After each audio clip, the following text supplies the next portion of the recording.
If you're a podcast host, listen up, this one's for you. My name is Allie Jackson. I'm the host of Finding Mr. Height, a dating and relationship podcast that I've been doing for 4 years now, sharing my positive and practical approach to dating that's built on my own life experience. And I wanted to share another experience that I've had, my secret behind monetizing my show. It's called Red Circle, and I was just telling my colleague about how much I love their platform. With Red Circle, not only am I getting a seamless hosting experience, but I also love the support I receive in ad sales. It's not just typical ad sales either. It's targeted opportunities based on my show and my life. And the platform is super simple. You just set your preferences and Red Circle matches you with sponsors that align with your show. You can vet every opportunity and their platform gives you great analytics. More recently too, my Red Circle team has brought me opportunities outside of my podcast on social media to really augment the podcast partnerships, bring them full circle. I just can't recommend them enough. If you want to give it a try, go to redcircle.com to get your free trial. That's redcircle.com for a free trial.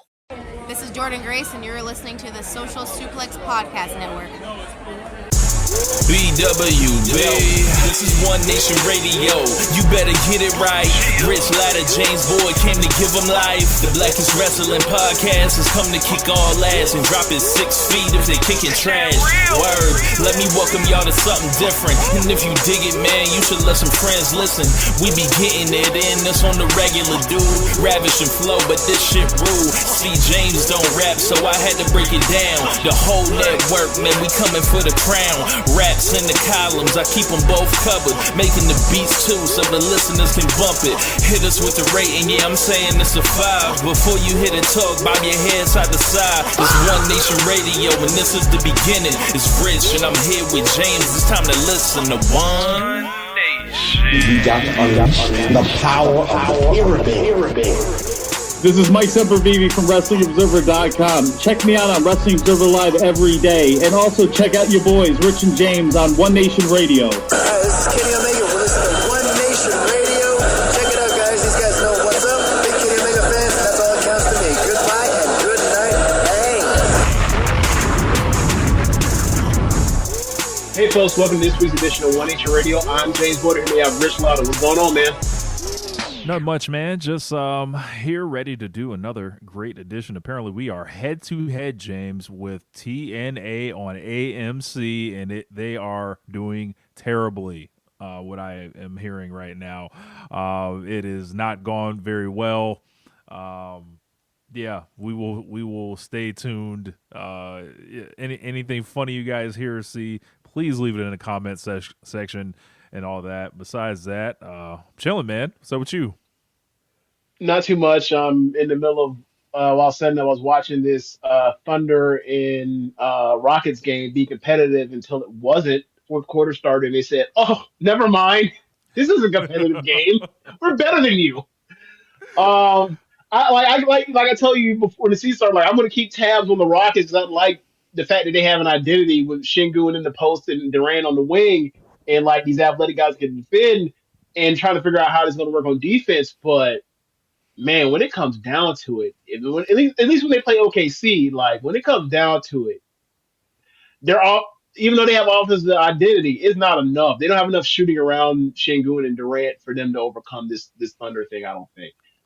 In the opener of the season, I thought we'll see how it develops. We're a few months down the line, and this was a competitive game until it absolutely wasn't. They're up 20 with less than 3 minutes left. Perhaps they should try a point guard. The Reed Shepherd thing, Reed Shepherd has had his moments in the season, but it's just MA don't trust him. MA, he likes to play himself as an old school coach, which means I don't play young guys, and if they don't defend, get them the fuck off my floor. And it's all right, man.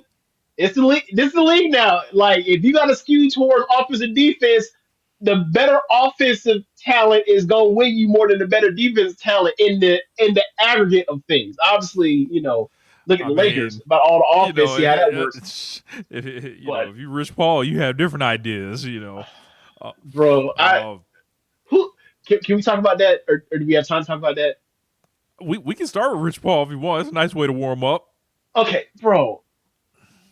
So I didn't know that the Rich Paul stuff was getting clipped up and sent around like it did, or maybe it didn't until this happened. But because no, like I was, it's been going there because the original one was when he was saying Austin Reeves needs to come off the bench and shit, and everybody was like, "What the fuck are you talking about?" Well, I meant in a way that broke containment. Like Lakers Twitter is Lakers Twitter. I meant like this actually that's became. Funny you say that. Every clip that I see come from this is from some Heat culture page. Every one of them. Well, Heat culture, I guess, is LeBron adjacent. But what I mean is like somebody's clipping up all these podcast things when the Spice stuff comes out, right? Because no one's watching all this fucking content.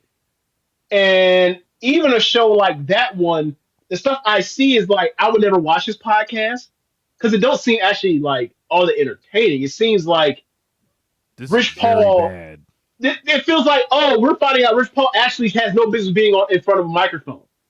Like, regardless of whatever you think of him as how successful he's been as an agent or whatever else, this isn't helping. Like, the main thing's the main thing, and you're fucking up the main thing. When I've seen these clips, so like, well, I would never watch these things. But when I've seen some of the stuff, it's like, it's stuff that irritates. It's stuff that irritates Lakers Twitter, and rightfully so, because why the fuck is the agent for one of the two biggest stars on the team talking about trading other people? It makes it right. So it's like it's one of those things where like I have no use for it because I don't find it entertaining, and I don't find it actually insightful. It's fake insightful. And then two, like it pisses off people at a certain level where it become a thing. I feel like this broke his head to where like now people are like national media is like, hey, you know, Rich Paul is saying that like LeBron James' agent is saying that they should trade or he's talking out loud about trade scenarios for the Lakers like in theory third all-star or future all-star. Like, yeah, that's this is a real deal news story now. In a way where it was like before it was like, whatever. Now it's like, yeah, man, he should be. I don't know how anyone has never told him he shouldn't be saying this kind of things on live mic. Let alone put it out on an RSS feed for consumption. This nigga, I imagine he has a wonderful life. This man he's engaged to Adele. Right. Look, this man is with Adele. This man has LeBron James. He has an entire agency. He's finessed the game. I was never mad at the quote unquote Rich Paul rule where they were saying agents had to have a degree in order to be an agent. I didn't feel that was fair to him or anything like that. And LeBron's annoying enough on his own sometimes with the passive aggressive stuff, but I've learned to live with that. It's annoying at one degree that ultimately is fine. It's like whatever. But Rich Paul. Fuck no. Get him the fuck out of here, bro. These niggas are sitting on this podcast. This shit is lit up like they're trying to have a fucking seance like out there. Like, I don't know what the hell's going on. Like, this nigga first came out here with the whole deal trying to float about Austin Reeves coming off the bench. People were on his head. Now, all the shit he's doing is like clearly transparent, trying to float like since Clutch is out of power right now. You know who he's behaving like? He's behaving like the Republican Party from 2020 to 2024. You niggas is out of power, and you still trying to make shit act up and influence shit from the outside in. Like, look, man, I want nothing more than to be rid of Rich Paul, Clutch Sports as a staff, record label, and crew. The shit, like the Lakers shit is bad enough and infuriating enough. All-time team obliterating activity. Like knowing that to the point where other agents have to check him in the middle of the game.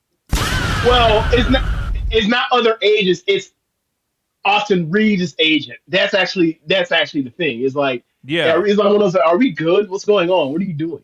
And also it's like, LeBron has no leverage whatsoever. The Lakers clearly want to move on from him.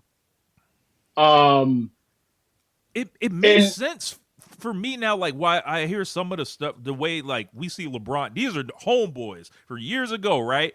These niggas hang out together, right? The way Rich Paul acts for me is clearly worse than LeBron, but there's something in that circle where it's like, oh, okay, LeBron seems more like I understand it more now. If he's hanging out next to that nigga. Maybe he's actually well adjusted, what you're saying? Well, the one thing, okay, so I will take this back. There's one thing I thought interesting. And I don't know how much of it's true. He might be playing the result. but he said at the time that he didn't agree with LeBron doing the decision. Now, everything else I've heard from Rich Paul seems like makes me say I don't believe that.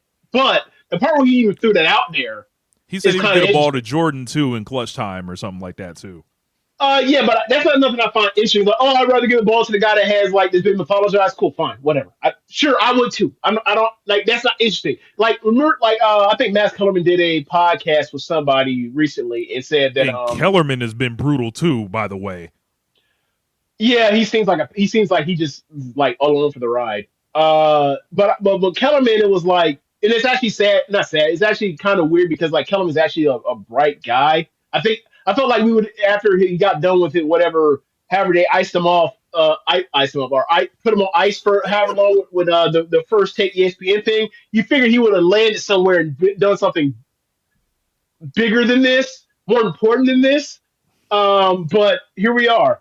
But then again, if you are LeBron / Clutch and you have beef with Stephen A. Smith, you go get Kellerman and then you go do this, but it's like this isn't actually you would assume that you would do something better and more profound or more or something that filled a void in the marketplace than this. Shit feels so no one cares about this. Like, bro, is this more important than Podcast P with Paul George? Because I don't think it is, bro. This feels so temporary. This shit feels like they have a deal for 24 episodes to produce, and once that shit is contractually completed, this shit is over. Like, ain't nobody walking. Like, have you seen like the way they shoot and light this show? I feel like I need to get like a the lighting is something. bad. The lighting is bad. Like, it's just a dark room. It's just a dark room. Like we should both go turn our lights off right now and then light a candle like Teddy Pendergrass. Now, Rich, I don't think it's slander for just being behind this blank wall, right? But it's better lit than what they. It's just a dark room. The chairs look nice and comfortable, but what the fuck else, right? Like these niggas sitting in these recliners, like at 45-degree angles and shit. Like who the fuck these niggas think they are, bro? I'm not, because I don't really consume the content that much because to me I don't care. It's black manosphere in a way to me. But like when Shannon Sharp does his what do you call it, the Shay room or whatever else, it's sitting in the backdrop of these nice looking chairs, a nice big rug, and like this wooden back and this dark wooden oak or whatever type of wood in the back. Like it looks almost like a cabin or whatever else, and a fireplace. Like that's a place that you watch and you can get comfortable with the setting or whatever else and let people, drink and then say outrageous shit, right? This is just like, nah, it's just a dark room with nice chairs. It's like they may as well be in the middle of in a vacuum of space with a light with the sun being that light, and they just happen to be. It's weird. It's strange, odd. And then I don't get it. I don't know what it's for. As you mentioned, this might just be a type of tryout thing or whatever. See if he's actually interesting or whatever else, or for a life or thing post LeBron's playing career or whatever else. But no one's watching this. And it's going. Even most people are going to check for it once LeBron's retired. So this is already donezo for me. These niggas are on that damn set like they about to cut the cameras off and start worshiping the devil in there. Like I don't know. Like I can keep going in on these niggas if y'all don't understand. That's they look like if we pan the camera long enough, Aleister Black is going to be sitting in the corner, rising the fuck up. Close the doors, turn off the camera, and bring forth the blood sacrifice. Yeah, ultimately. Bro, I'm sorry. You mentioned Aleister Black. Remember on BTE when Kenny Omega called him a Satanist? Yes. But I think this is the thing we have given everyone podcasts, the last people, and then all types of decorum is thrown out the window. This shit would have never happened in the 90s. This shit would have never happened in the 2000s. This shit would have never happened last decade. These niggas is run amok. Like, So, you know what? Like Clutch has just run through this fucking league unchecked for years and years and years. So why wouldn't Rich Paul just think this is cool to come out here and do? Like, there's got to be some type of like if you're Mark Walter, like you gotta like yo, what the fuck are you doing, man? Like you're trying to like fuck this. the problem isn't even that, like, is Rich Paul doing a podcast? Because, like, Rich Kleiman, Durant's Rock Nation rep, right? They've done one for years. They've done one for years, but they don't have Rich Kleiman talk about it. And think about Kevin Durant, all the different teams he's been on and roster constructions he's been a part of, right? Even he's not even on these shows talking about, yeah, we got to get, Harden up out of here because he's unhappy or whatever else, and we got to bring on Ben Simmons. He's not doing that. This is He's one of those not things out there like, floating these hyper specific trades that make no fucking sense outside of one fucking party, and then that is not the team, by the way. Like, so I think that I don't know who this is supposed to like work for. If this is to grab like big money clients, I don't think big money clients see this on the news cycle and think, yeah, I want this. I don't know what it's for. Like, it's one of those things where like people talk about art is like, or what was it? I think it was Jurassic Park, right? And he's like, just because you can doesn't mean you should. Yeah. And this is one of those things where it's like, you want to do your podcast as an agent? Fine. I wouldn't be doing it, but fine. Talking about the Lakers organization when you're big, when everyone knows the only reason why anyone would care about your opinion on anything is because you're the agent for the biggest athlete in the sport of the last 25 years. Okay, and then you talk about like trading his teammates. Is like, what are you doing? What are you thinking? How else did you think this was going to go? Once you hop into these waters, how else did you think this was going to go? And also, like, they're talking about trading a white future NBA All-Star. Are you insane? In this country, you want to run, buddy. You ain't winning this PR battle with that one, bro. Like, the team favorite, if you will, about to be an All-Star. You think they're going to trade him while he's on a discounted contract? Boy, you actually. He's smoking crack. Nigga, like he's got to be smoking crack. Like, insane, bro. Like he's the we talked probably, I don't know, maybe what was this 2 or 3 weeks ago, kind of about like all the different factions and shit. I was like, Reeves is the great uniter. He's the one everyone likes. Allegedly, he's a feel-good story. He's the only feel-good story on the Lakers this year. He's the only feel-good story on the Lakers right now. Until we find out that he's being plotted against, and he's about to get backdoored by his own man, seemingly. Like, and people are not letting this go. It's like we've seen LeBron James leave Dwayne Wade on an airplane or whatever before. Like, we're not letting this one happen like this. Like, no, you're gonna wear it, buddy. Like talking. I don't want to hear none of this shit about Rich Paul's opinions represent him. No, we're not letting it fly. We're standing down on this. Here's the problem. I believe they still do. The problem is, why would anyone in their right mind with their own opinions as that connected to LeBron James not have the self-awareness to realize that that's a bad fucking look? It's terrible optics. Because LeBron James is the least self-aware athlete of our lifetimes. That's not true. Because you can just point at like, oh, Kevin Durant. Like, that's not true. No. Did Kevin Durant go on national television and do the decision? I think that's worse than burner accounts. I'm not talking about burner accounts. I'm talking about literally like, hey, you have no home whatsoever anywhere you go because you decide you want to turn this shit into what you was doing in high school where you go to a million high schools.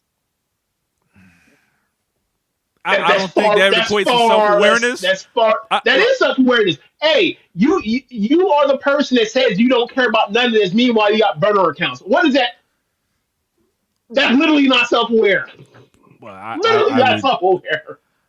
I think I'll choose the decision over that. But I mean, and then there's also like what do you call it? The clown show of the NBA personality guys that are unaware, right? Like, I mean, you got Dylan Brooks, you can use J.R. Smith, you can use Ben Simmons, like you can use Draymond Green. There's tons of guys that are more. If you want to say like he's the most famous guy we ever had that was just unaware, I would say you might have something to that as far as someone he's definitely gonna get a medal. He's definitely gonna be able to medal stand LeBron or whatever else. But there's also this part where like no one's ever had to deal with this kind of media entity to where like we know these guys this kind of way because like like that Kobe Bryant thing being moved into the internet age or being moved to the social media age would have been disaster. Michael Jordan that era would have been disaster. Magic Johnson, tons in the HIV thing, tons of a disaster, whatever else. Like so, relatively speaking, I would it's just different. But he's definitely in the I will say first place, but yeah, definitely on the medal stand at this point. But he's been around so fucking long that like this is what this leads to. This is so. If you play 23, is it 23 or 22 years? It's the desperation. This is his 23rd year, and 23. then like 23 years. That's a lot of time. Come on, he has the patch on, James. Didn't you see the patch? Is that some type of memorabilia thing going on? I think so. Okay. Yeah. He's celebrating the patch. He's selling patches on these jerseys for his 23rd. Now here's my thing. I don't even know this because Kevin Willis played. Did he play 23 or 22 years? I thought Kevin Willis played 23 years, but I would have to check on that. So it's a passion like the record. Like this is a goddamn capitalism. Goddamn capitalism. But and another thing is right. Does anyone think this is his last season? Because I don't. No, but it's like the thing is he's gonna have to change teams again, and he doesn't want to or whatever. Like he no. Here's the thing: there's a perfect place for him to go. The perfect place to go, given the results of this season compared to expectations, and also their need in certain spots. You know where it is. Go look at them. Go look at them East standings. Go look at them with Go look at the Cleveland Cavaliers and their struggles on offense. How much are they going to be able to pay him? Oh, no. If he comes back next year, look, here's the thing. There's no place that will take him for max salary. So the sell is, I'm going back somewhere, and I'll just go back for the minimum or whatever.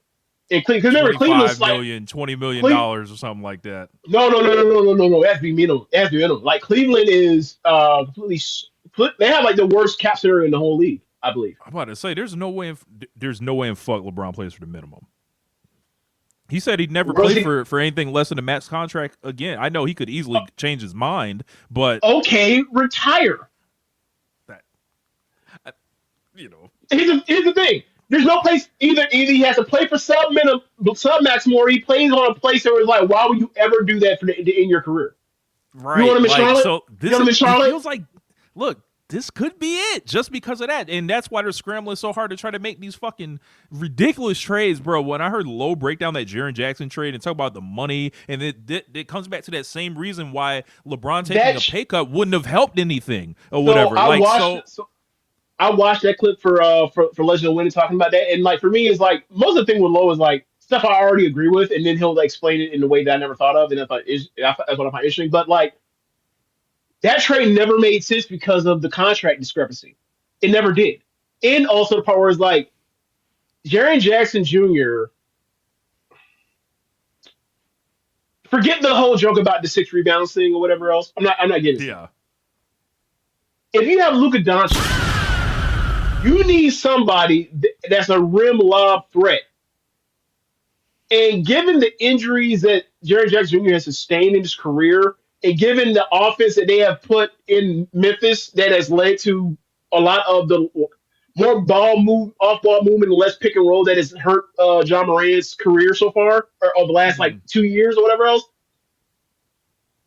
It's like one of those things where it's like, all right, Chris Bosh used to have a post game, Kevin Love used to have a post game, and then all of a sudden it's like, yeah, my role to play on this team to optimize it is not to have a post game. So like when you throw me the ball in the post, I'm not brushed up on that because that's not what I've been working on in the off season.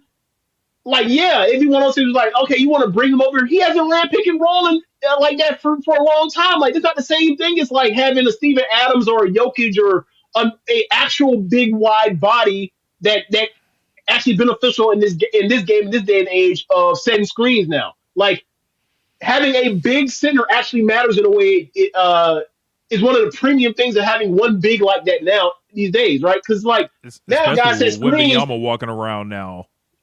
Wembanyama and also is like, I don't know how much basketball you watch this year. A lot of guys send those old Kendrick Perkins wide foot screens because they're not big bodies. And you had a big body, you ain't got to do all that. Now guys literally getting away with literal, like, the Kendrick Perkins, by definition, you'd be called an offensive foul on every single play screen because you got big wings setting screens for point guards, and they send their feet, like they in a damn like they about to ride a horse. If you had an actual big dude, you ain't got to do that. Big dude got big wide chest. Real simple. So yeah, man, it's and Jerry Jackson ain't no wide by defense. That's a power forward that plays big in the NBA now. So yeah, hits the 6 rebounds, jokes, and all that kind of stuff. You want him to set a bunch of screens for Luka, and then want to play above the rim or whatever else, rim running. He don't play like that no more. That's so destructive. Just like bro, that's got to be an ultimate toxic environment. Like toxic locker room. Like, when that trade nobody respects nobody. Like, no sense of team, no identity, everyone playing for themselves, like all that shit. It has to be going on right now. So I think LeBron's under this misguided thing, right? I think LeBron was under this misguided thing that, like, hey, when we all traded for Luka, y'all was trading so that we can win the title immediately, and it's like, no.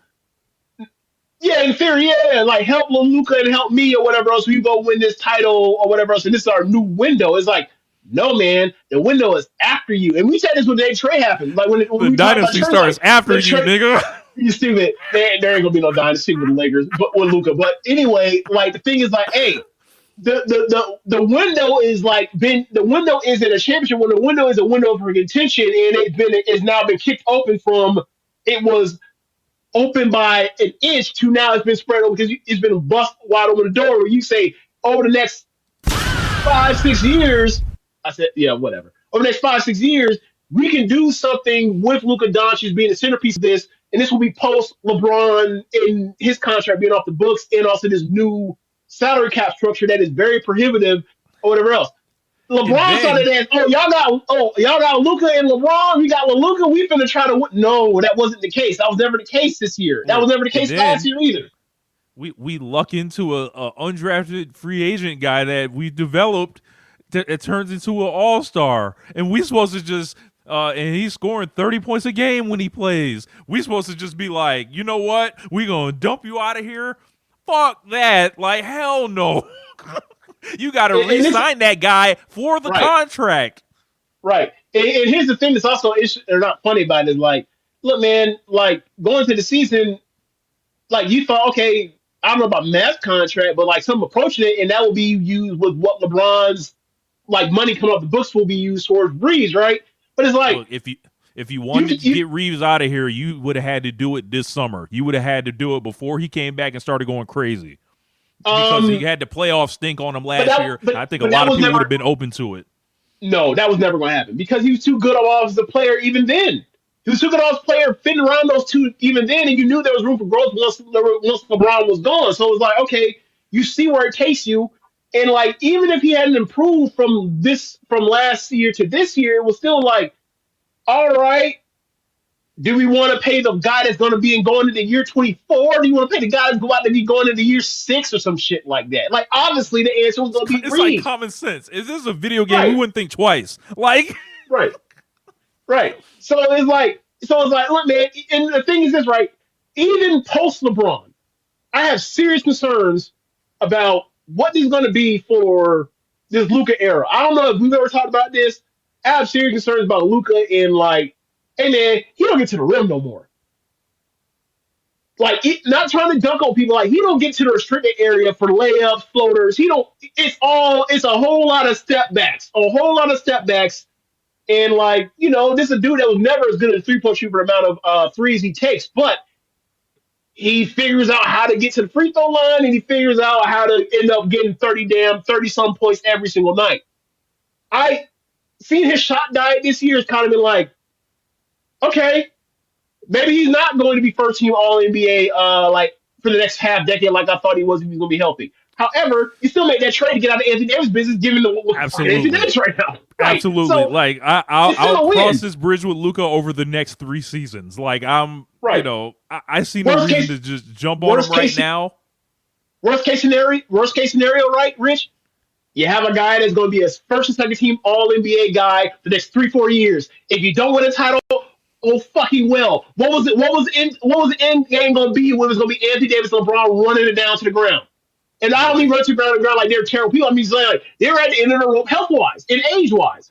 Look, and you know, you can do a lot worse than having a guy that's basically like the leader for All-Star votes and shit like that. Like you got a big star. Like we're talking about we're talking about Luka and his flaws. He's leading league in points right now. Still, yeah, he's had a terrible stretch by his standards the last or basically in January, and he's still leading league in scoring. So yeah, I got nothing for Luka yet. Like we're talking about a guy that's a top 50 NBA player ever. Still. Right, so granted, just because I don't think he can win a title, just because I think he's too flawed to win a title with going in the future with his health or whatever else, does not mean it ain't worth doing what they've done. This was the right decision, even while it's going this way. Yeah. Whenever look out the dollar now to lose the Anthony Davis trade. Yeah, he would have to. I wouldn't say die. He would have to get hit by a bus and break both his legs, and then he'll never play again. He'll basically never play again. Yeah, because I mean, how many games does AD play for the Mavs? Right. It's you know what I'm saying? Like, it's so shambolic. And what right. Rich Paul is I think Cooper Flag's played more games. I think Cooper Flag has already played more games for the Mavs than Anthony Davis has. Look, man, I've enjoyed myself a good Anthony Davis is the glass man joke, but then this nigga took it to new levels where it was no longer funny. Like it was like, hold on, bro. like ever since he put that damn Dallas on his chest, like it's almost like the basketball guys had decided to punish them niggas for malpractice out there. Bro, this man will come out. This man will come back, right? And he'll play like a top 10 player again. And then in 3 weeks or less, he'll be back on the shelf. It's got to be so frustrating because you watch him play, you're like, he's still fucking good. He's still fucking great, but it's inevitable. It's inevitable. He's going to be injured again and put on the shelf for a long period of time. And now he has his hand injury. He's going to be he's probably going to be done for the whole season. Yeah, he's trying to get a second opinion and all that, and he's bucking back against reporting, and that's never a good sign. But yeah, they're trying to figure out how to get him another max deal, and Rich Paul's in the podcast again to loop it back around to this guy, trying to basically, he was basically trying to say, hey man, you need to keep. I mean, since y'all sucked anyway, y'all need to keep AD. Give him that max contract. Then you got Kyrie coming back, and you already got your draft pick next year that you do have. So you'll have two good young players, and then on each side, you'll have Kyrie and then AD, and then you can run it like that. This is the scam that Rich Paul is trying to run. It's later on in that same video. Okay. I didn't watch. I turned it off after I got to the Lakers part. So this nigga Rich Paul must be stopped. It is outright propaganda. It is like he has to be stopped. He has to be contained. Put a chain on him. Make him wear the face mask. What's that shit? The nigga Hannibal Lecter. Yes, put a face mask on the nigga like Hannibal Lecter. Like we don't need none of this poison going on in the airwaves. I swear to God, bro. So wait a second. Hold on. So they have their draft pick. They have one pick next year. Okay, so the logic is run it back, extend AD. You have two rookie. You have a second year Cooper Flag, a rookie. Do they have the pick already? Or are they have protections on that pick? I don't know. Okay. I look at it. Okay. Either way, their situation will be start next year. You're not in 2027. Not going to contend for a damn thing. Look, and they're acting, and Rich Paul is basically trying to sell Kyrie Irving and AD as two of the top 15 players or 10 to 15 players in the league. I'm like, I'm sorry. Kyrie Irving will be 35 years old coming off an ACL. What the fuck planet are you on? What? Hold on. Here's my question. What was the last season you said that Kyrie was a top 15 NBA player? Maybe one of the Nets years or something, 21, maybe? So he has been a top 50 player in half a decade, in your opinion. I would say top 15. Yeah, like I would think, like he fell to the depths of the depths, and then like made a little rise in Dallas the year they got to the finals, and then proceeded to shit out his leg in the finals. Exactly. Okay, so how do I say this? I'm trying to think, bro. Honestly, in my opinion, was that 2019 with the Celtics. Celtics. For me, that's the last year he was a top 15 NBA player. Like, if you want to say when he plays, he's top 15, okay, fine. So that'd be the next years. But once they got swept by the Celtics, we're done with the top 15 conversation. We're done with that. So yeah, it's been over half a decade he's been top 15 player. Like All-Star, sure, whatever. But like that impactful of a player, nah. It's been a long, long time. A long, long time. No knocking against him. I think given the amount of injuries he's had in his career, he's had a relatively successful career. And then given, the parts where he's taking himself off the floor for stupid shit or whatever else, whatever. But like nah, man, you cannot spin yourself. If you're a Kyrie Irving away in 2027, you are a Kyrie Irving away from being a NBA title contender. You will never be an NBA title contender. Like, I mean, that's like saying, will LeBron James will be an NBA title contender at 40 whatever. Like, no, you're not. Like, those days are over. No. Yeah. We're in a different era. Like, what, 5, 6, 7, 10 years ago? Yes. Now, time waits for no man. Like Jesus said, not time waits for no man. So, no, I ain't trying to. So, yeah, man, get out of here with that. All right, bro. Yes, yeah. And Rich Paul's podcast, take it off the airwaves. Nuts. Hey man, you got to see some of these appearances, or some of these people that popped out at the TNA show, and it ain't impressive at all. I'm saying, I heard they was doing some shit, Celebrity Row, right? But like they got the celebrities, and then it's just rows and rows and rows of empty seats behind them. You lying?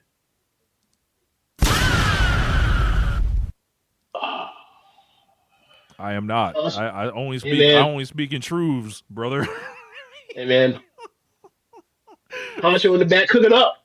That's tough. Yeah. Number 2 promotion. It ain't looking good, man. They gonna have to, stop the cap. Stop the cap. Oh man, this man added new shit to the to the soundboard. So let's do it, man. Let's right. talk about shit. Monday, we have Martin Luther King Day coming up. Who knows? It could be the last Martin Luther King Day, the way things are escalating in this country currently. Yeah.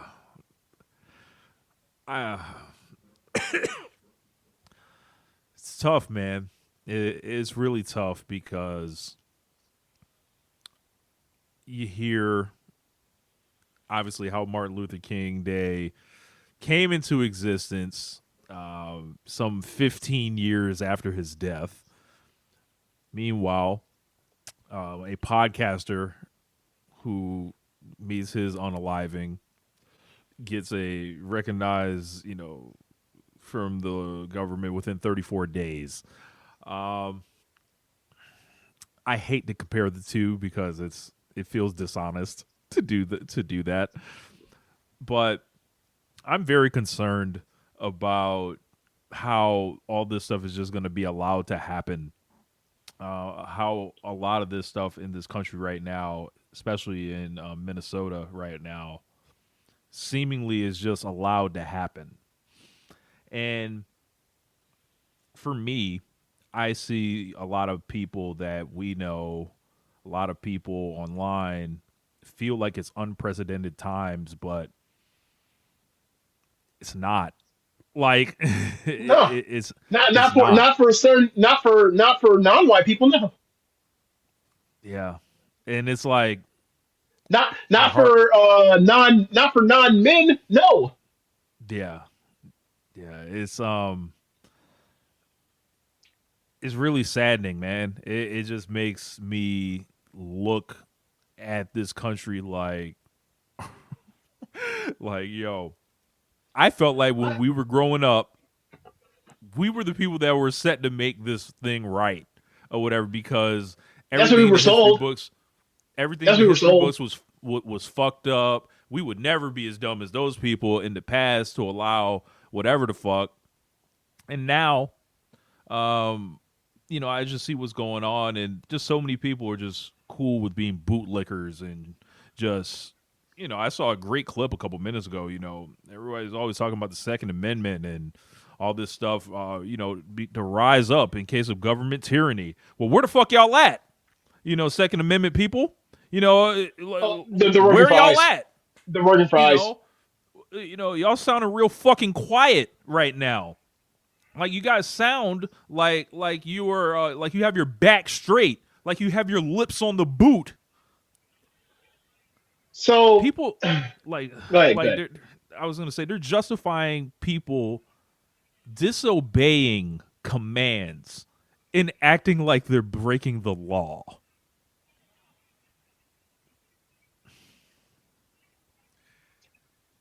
Yeah, man, like there is like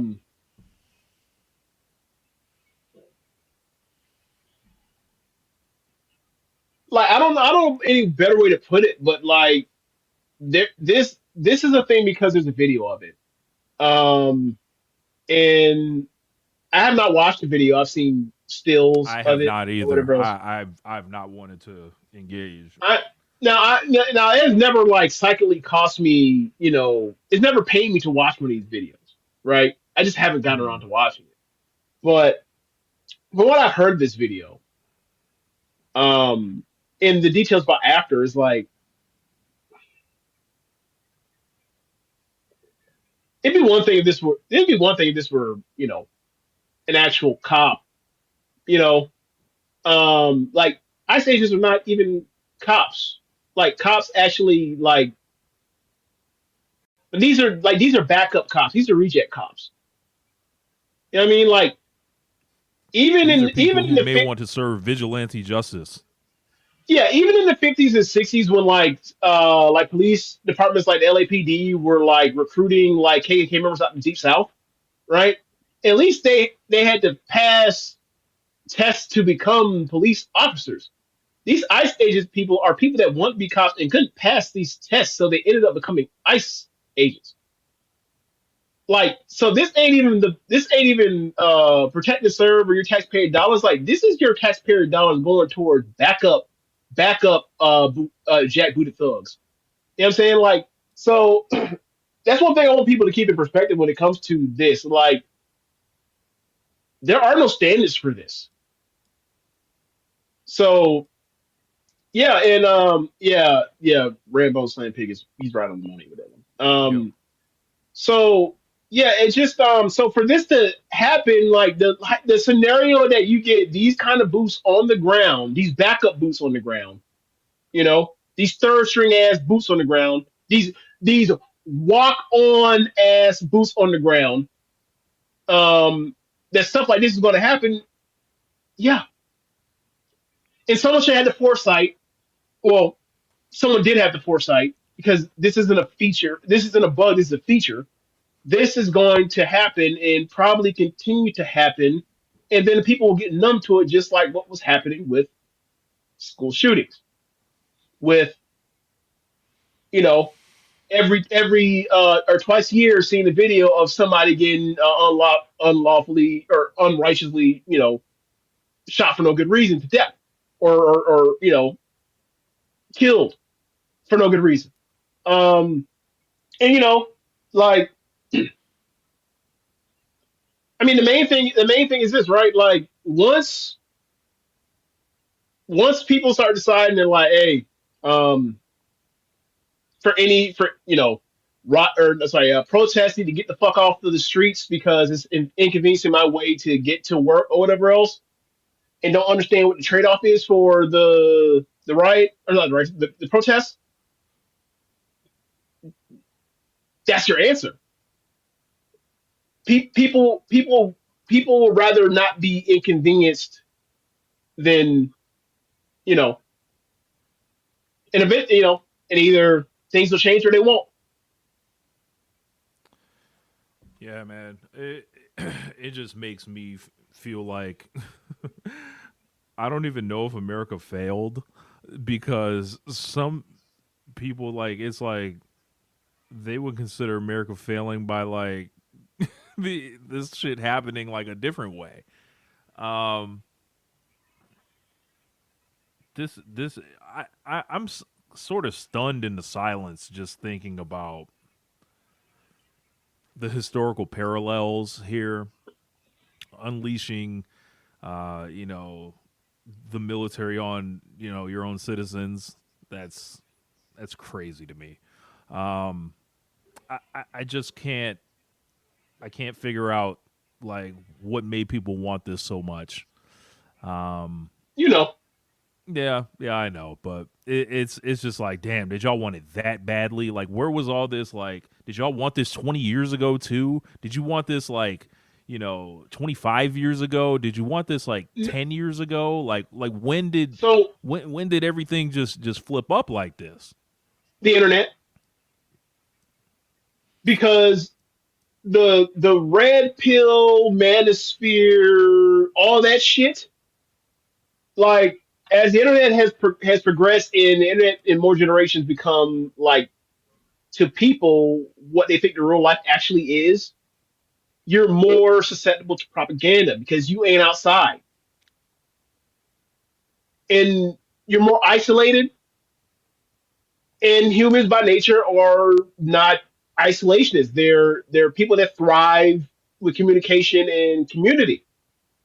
And what happens is you sign up for the death cult because it's the only place that you find any sense of community. Right? Like, that's the talk of like edgelords and incels. Yeah. Right? Like, I feel like I've been, left behind societally and whatever else, and people talking about like, hey, it feels like it's not cool to be a white man or whatever else, blah blah blah blah blah. Find somebody, they get you through the door by talking about like on this some of this manosphere stuff. They tell you some actual like things that are like make some sense. Like, hey, like when they talk about like basically looks maxing, and they talk about some of them terms that are like straight up, whatever else. Like, hey, maybe you should, take care of yourself a little bit better or whatever else, and get yourself a little bit of self-esteem or whatever else. Okay, now that we got you through here, now we finna get you through the door, close the door or whatever else. Now let's talk about how everything is women's fault. Let me tell you how everything is non-white people's fault. And then they be like, well, you got me from feeling terrible about myself to feeling, okay. Maybe you know something. Shit. Maybe and then we go from there, and then it continues and it spirals, and it leads to motherfuckers. Hold on, then it leads to motherfuckers talking about we want to get rid of pedophiles, and then meanwhile the person they fucking voted for is all through in the DNA of these Epstein files, and they don't know what to do, or they know what they do. If and when, because it's never gonna happen, but if and when you find out Trump was doing all this shit with Epstein, then he's gonna be like, so what? And move on with their day. Because it's a cult. It don't fucking matter. Yep. Yeah, man. Saddening. Actually, we was having a conversation. All these fuckers look the same, like an hour and a half. What happened? Like who? Who? I said all these fuckers look the same too. They have that same fucking look in their eye and their fucking demeanors, and it's like it's a fucking playbook for all of them, just to like, well, something that would with make the flag. It's like it's a bunch of bullshit, man. Well, when it comes to identity, a lot of people they're performing, so yeah, that makes sense. That's why when the shit was happening about half a decade ago, or about a decade, like Blue Lives Matter, and you start seeing it everywhere. Yeah, man. It's performance. Yeah, I just hope no one else's life is lost. I hope all our friends out there in Minneapolis and Minnesota, we have listeners out there. We got personal friends out there, and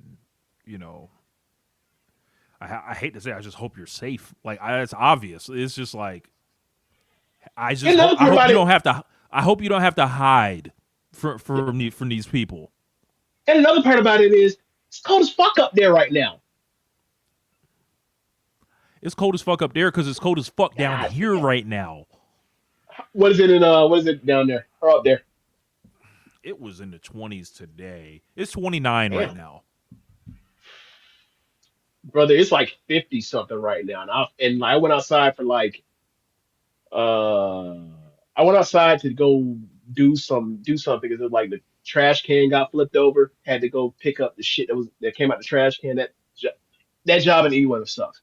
But when you out there and you was just inside and you had on shorts and a basketball shorts and t-shirt and some Crocs on, and you got to go out there, you got to go get that shit out the yard and do it, bro. By the time I turned back and went back into the house, I was like, I felt chilled to the bone. And it's only 50-something degrees. 29? Nah, man, I can't do that. I feel like I'm getting my cold weather. I ain't never seen snow, so I definitely don't want to do that shit. Man. I feel like I'm getting my cold weather bona fides back because, like, when I went to the gym today, like, I went there in shorts. It was in the 30s. Like, and I went outside in shorts, and I had the hoodie on, and I was like, Catherine was like, you doing what? And I was like, yeah, like, shit don't affect me like that. Like, when I got the hoodie on, at least, it's just like, I'm getting in the car anyways, whatever. Once I start moving, you get a little warm. You up north niggas is different. I remember you told me a story about you used to go to the bus stop and then you would take a shower and your hair would be wet and the ice and your hair would get ice frost or whatever. I'm like, bro, yeah, that's absolutely the fuck not. Absolutely the fuck not. I refuse. Yeah. I would have if my Floridian ass that happened to me, I would have died that day. Absolutely not.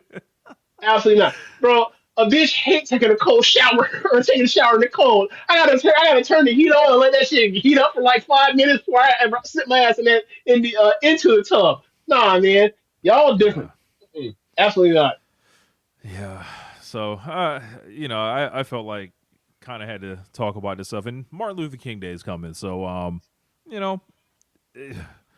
I would just say learn something about him. I went to his house, last year or 2 years ago, I think, where he was born, Auburn Avenue and stuff like that. It's quite a sight to see. You'll probably get you'll have complex emotions in there because there's a lot of stuff. They just throw it all at you, and it's just like, wow. You see all this and you're like, this shit is going on right now, man. Like it's just like. It's not as special to me as it once was. Like when I was growing up hearing about Martin Luther King, I'm like, wow, this is mythical figure or whatever, this one man that changed the world essentially. Like, and then now it's like we at a reset point, dog. Like it's like we need new answers now. Like that was one look, to quote the movie, it's one battle after another. Like yeah, that's the fight for progressivism. Yeah. It's always, the fight towards is always going to be a buck back. And the problem is, like, this buck back is a motherfucker. Right. It seems like this buck back is like, actually, nah, we're going backwards. We're going back to, make America great again, indeed. So you talked about you were at MLK, Dr. King's house. I meant to ask you since you was there. Did they have things? It was a tour guide or whatever else. So check this out. His actual house was closed, but they have like a building that's directly next to the house where they have a bunch of like different shit in there. Okay. They were doing renovations in the actual house. Okay, so like, but normally once it's fixed, you could walk through there. Yeah. Mm-hmm. Okay, take me through there. Anyway, So in the future, when you go a second time, I'm sure one day me and you'll go up there. One of the days I'm up there, right? Do you think when we up there, they will showcase us and highlight to us like where the CIA microphones were, or no? So with Martin being on the road, maybe he got lucky. It was behind this pedaling. It was actually in the main foundation of the. Like they drilled through there. They didn't realize it. They drilled an underground road through his foundation to get that shit through. Maybe he got lucky that he was on the road so much. Maybe his house was spared. Maybe they just did it to his hotel rooms and shit like that. But yeah, it's just like there. I say this. Like, look, when we go to all right, hold on. Am I allowed when we go to MLK's Dr. King's house? Am I allowed to knock on walls? Why does sound look? Why does sound hollow? Why does sound hollow? What's this? Silent? Look. Silent? Clunk, clunk, clunk. Hold on. What's this? What's this? There's a star missing here. There's a star missing. All right, go ahead. We can move on. I was gonna say, over the next few years or so, they're probably gonna try to take MLK Day away from you. So don't leave it up to them. Find out and start learning the stuff and yourself. Like, find out like about one of the greatest Americans that was ever produced, perhaps the single greatest American that was ever produced. Don't let them take it from you, because that's all they're going to eventually want to do. Like, they never really wanted to do it in the first place. Don't let them. So, right. So I have an inappropriate way to move off of this. So I saw a tweet and I sent it to you where some woman on Twitter, because my timeline is filled with just gender wars at this point. A woman on the timeline said, "Yeah, it's addicting to watch and be like, what are y'all arguing about? This isn't real. It's entertaining, but this isn't real." But so I saw a woman tweet, "You can't play with me because if you fuck around on me, I'll fuck with somebody you look up to, right?" And then the quote tweet was like, "Bitch, you will never fuck LeBron James." So I click on it, right, and I go through to see what some of the replies was to when she said that, right? Somebody said, "You will never fuck Dr. King." I was fucking tired, bro. So we can move on. MLK on Monday. Perfect. Yeah.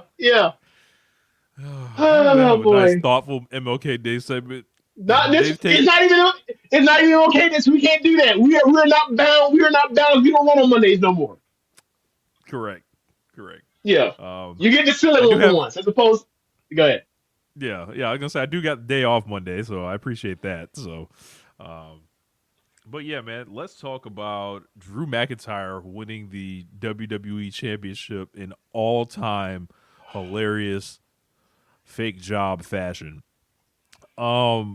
I saw this come across the timeline. First, I saw McIntyre with the belt. I was like, "Oh, okay, McIntyre done won a championship. I wonder how they did it. Pull that shit up, dog." And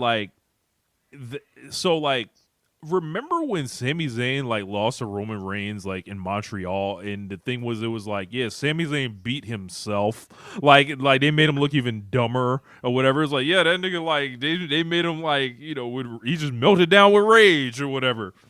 Yeah, this nigga Drew McIntyre got his ass whooped into winning a championship. This nigga Jacob Fatu, of course, appears like this. With the hoodie on, but the black one, is like this. He reveals himself as such, wears out Drew McIntyre, and then Cody Rhodes, for some reason, sees him, whooping some ass, decides to turn this man around. Hey! You! What are you doing here? Let me fight you! Dumbass! Walk around, get out the ring with your belt! Yes. He sparks Jacob Fatu, then Jacob Fatu immediately drags him, and then it's Jacob Fatu didn't even intend to come in there to fuck with you, Cody. He came for the other guy. And then at the same time, while Jacob Fatu is wearing Cody Rhodes out, Cody Rhodes looking up at the stars at this point, This nigga, like, they have the camera, like, right at the corner. And then McIntyre just falls backwards, like, out the ring. And I'm just like, this is how this nigga won the championship? This how they changed Vince McMahon's daddy's belt? Wow. Yeah. I'm like, this is incredible. Who got over? 3 guys in the ring, none of them got over. So, if you are into WWE and the way they book, I bet you fucking love this. Oh my right? Because like it's tragic in a way. Because it's like the bad guy got something he absolutely did not deserve. He got the luck of it, but right, all that shit. Like there's no way he planned this. It just happened. He just opportunist. This is what shit Edge would have done, right? CM Punk, 2 out of 3 falls match, a 3 stages from hell match. This is how it's supposed to be huge fucking ball. Yes, absolutely, I agree. In a way, Rich,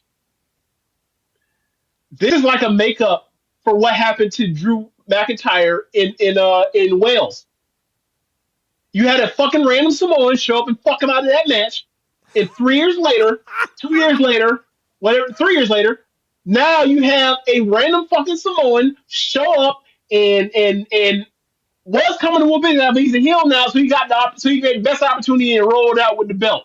Now, there's all sorts of notable screwy title changes like this, or title retention like this, where a heel wins in this way, right? Like, yes, mind you, I'm not calling for the sanctity of the WWE Championship at all. Right, SummerSlam '97 with Brett Shawn, Undertaker, with Shawn supposed to go. It's similar things, right? It's like the heel had no business winning the title. Something lucky happened, they win the title, right? You move on from there.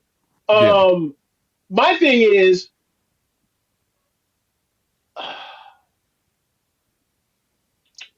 maybe there's answers on this already. I don't know. But what do you think is a program that comes out of this? Who is Fatu program with going out of this? So they're doing a tournament to decide who fights Drew. But as far as Jacob Fatu, perhaps he sees him down the road in the Elimination Chamber? I don't... No idea. But the swerve is he shows up to confront and right the roads, whatever, with him and Drew McIntyre, because Drew McIntyre hated all them fucking Samoans, rightfully so. He kept fucking with them. And then the swerve should be it goes into Cody versus Fatu. You would think, in a logically built wrestling company, that's where that goes. And then you do the tournament with whoever faces McIntyre at presumably Royal Rumble. But I don't know now. Do we know who's in the tournament? Yeah, there's like a couple matchups. It's like basically like what's going to happen is there's 4 matches, then it's a 4-way, and whoever wins that 4-way. Like Randy Orton's in it, a couple other people. Sami Zayn, Dragunov, The Miz, couple other folks. I'm sorry, who? Mike Mizanin, brother. For I believe one of the first round matches is Randy Orton versus The Miz.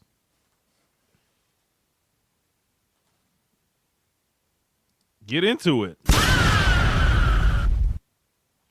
It is 2026 and The Miz is in a world title tournament. All right, man. All right. So did you hear the story about how Roman versus Cody may be off the table? And that's like ever since this Drew thing, they've basically like unveiled this new kind of direction. James, if Cody versus Roman is off the table, I don't know who like it kind of benefits more. I kind of have an idea. Because I feel like if you're booking the third match, Cody like should win because he's the one that's like working full time or whatever. But I think it's not his time to win. So like it's now like he's The answer basically is like, you know what? I'm gonna drop this title so I don't gotta do shit with that and be like, bingo. So, Rich, if they were going to do Cody versus Roman 3 times in 4 years, this is the match where the dynamic is they're both baby faces. This is when you finally put it back on Roman as the baby face. Cody wasn't gonna win. Roman's still, regardless of whatever's happened the last 2 years, Roman's still the ace. Roman was going to. So if they were going to do that, Roman's going to win. So therefore, this is probably what happened as a result. if you go ahead, if he just volunteers, I want to drop it to Drew, and then you kind of get into some other shit. Because never forget how this whole thing lined up. So like Roman and Heyman and Vince basically determined that Roman should get the first one, and Roman really pushed the first one when he was supposed to lose. Like Cody was originally supposed to win, or whatever. And then, which means they probably weren't going to have a rematch immediately if Cody had won. They were not going to have not only were they not going to have a rematch, the next year they were going to do Rock versus Roman for real. Oh yeah, that's right. That's and then Cody would not have been factored in it at all. He would have had to go get the other fucking belt, right? But somebody realized. Well, no, they didn't even. I don't think they even had the other belt by that point in time. Remember, they had just put all the belts together with the Brock shit. Remember? They pulled that belt out. When did they pull out that? When did they pull out that McIntyre Seth Rollins belt? When did they pull that out? That wasn't by WrestleMania 40. I think it was. Okay, so WrestleMania. Okay, so before then. You're right. Okay, my bad. I thought it was a year later, but you're right. Okay. Yeah. So now, like, they were going to do that. Right. No. Hold on. If that's the case, who had that belt at WrestleMania 40 then? It was Seth Rollins and Walter, I think. Or Seth Rollins, it was Walter and Damian Priest, I think. I don't remember that. No, it was Drew McIntyre in the cash-in, whatever the fuck was CM Punk. Where CM Punk. That's right. That's okay. It was McIntyre and Priest, and then the cash-in, or excuse me, it was Seth and McIntyre, and then the cash-in and all that other shit. Right. With CM Punk calls in and Priest cashing in on McIntyre. Okay. Yeah. All right. So I say all that to say, like, now where Cody has the belt, it's like, oh, this is his one time to pull his power play and be like, I'm not doing the shit now. I find it interesting on a couple levels because it's like they've done jack shit with him as the champion since he won that shit back with John Cena. I believe he's only wrestled Drew McIntyre, if I'm not mistaken. Yeah, man, it's so funny to consume this company through clips, Rambones, and I'm saying clips on Twitter, not official clips, not YouTube clip. No, I am deciding how I am going to consume WWE is through clips of people on Twitter, whether it's clowning, whether it is 26 seconds in a clip. This is how I am going to follow the Fed. But the backstage stuff is pretty funny, especially coming this year because, you know, it's like, when are these guys going to get to wrestling as far as like the big guys, right? It's like, you're going to like so we were really staring at another Cody Roman match. Did they realize that, who's Punk working with? Do they have a bigger match than that though? Cody and Roman? Do they have a bigger match than that? The WWE put on a bigger match than the main event of the show. I think that's you could probably talk yourself into Punk and Roman. The only thing with Cody and Roman is it's the third one, so it is weaker, but in some ways it's stronger because if you promote it as like we're settling it, and it's going to be clean. The only thing is WWE doesn't really give clean finishes, so not that their fans care or anything like that. But what about the huge star they made in Gunther? For John Cena, retiring John Cena, him laughing every week doesn't move you, James? Or no, I mean it's just they're building towards people that's so fucking slow unless they come from AEW. So it's like, nah, like We'll get Gunther, there. like look, bro, that tap out with that tap out thing, whatever else with Cena and Gunther, like that's a play for 2027, 2028 Gunther. That ain't for 2027, or sorry, 2026 Gunther. They run everything slow. Like, bro, like think of the McIntyre thing. McIntyre won the title in 2020, and then finally got it back. It's in 2026. He never got it back again until 2026. That's crazy. Like, this company, and like it's not like he hasn't been like you talk about all the time. Like guys only over 250 pounds. It's him and Gunther as the best guys in the history of this company from bell to bell. So like, nah, and it wasn't like he won the promo. He was their best. He was one of their best characters they had in years over the last like 2 years. It took him 6 years to get it back. It's crazy. I don't know. You know, This company moves at a glacial pace. They've got this this group of 8 guys that is not getting cracked regardless. WWE storytelling would not have hit the Titanic. Niggas would have avoided it. Yeah.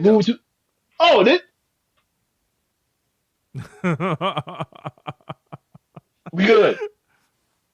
Lives would have been saved. Movies would not have been made.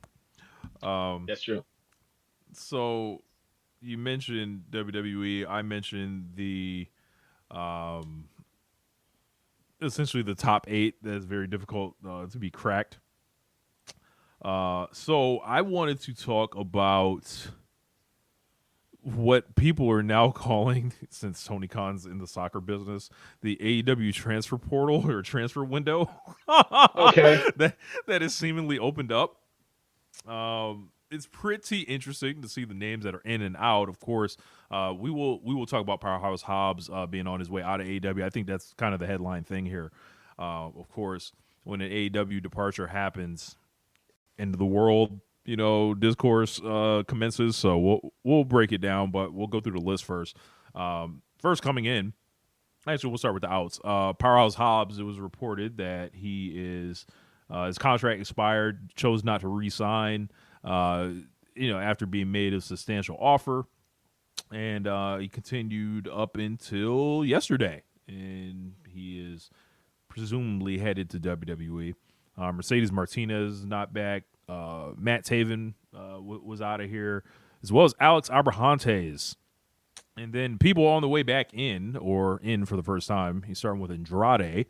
The entire Rascals of Desmond Xavier, Myron Reed, Trey Miguel, and Zachary Wentz, High End and Maya World, Mascara Dorada, Persephone. You got Hechicero and Jake Doyle.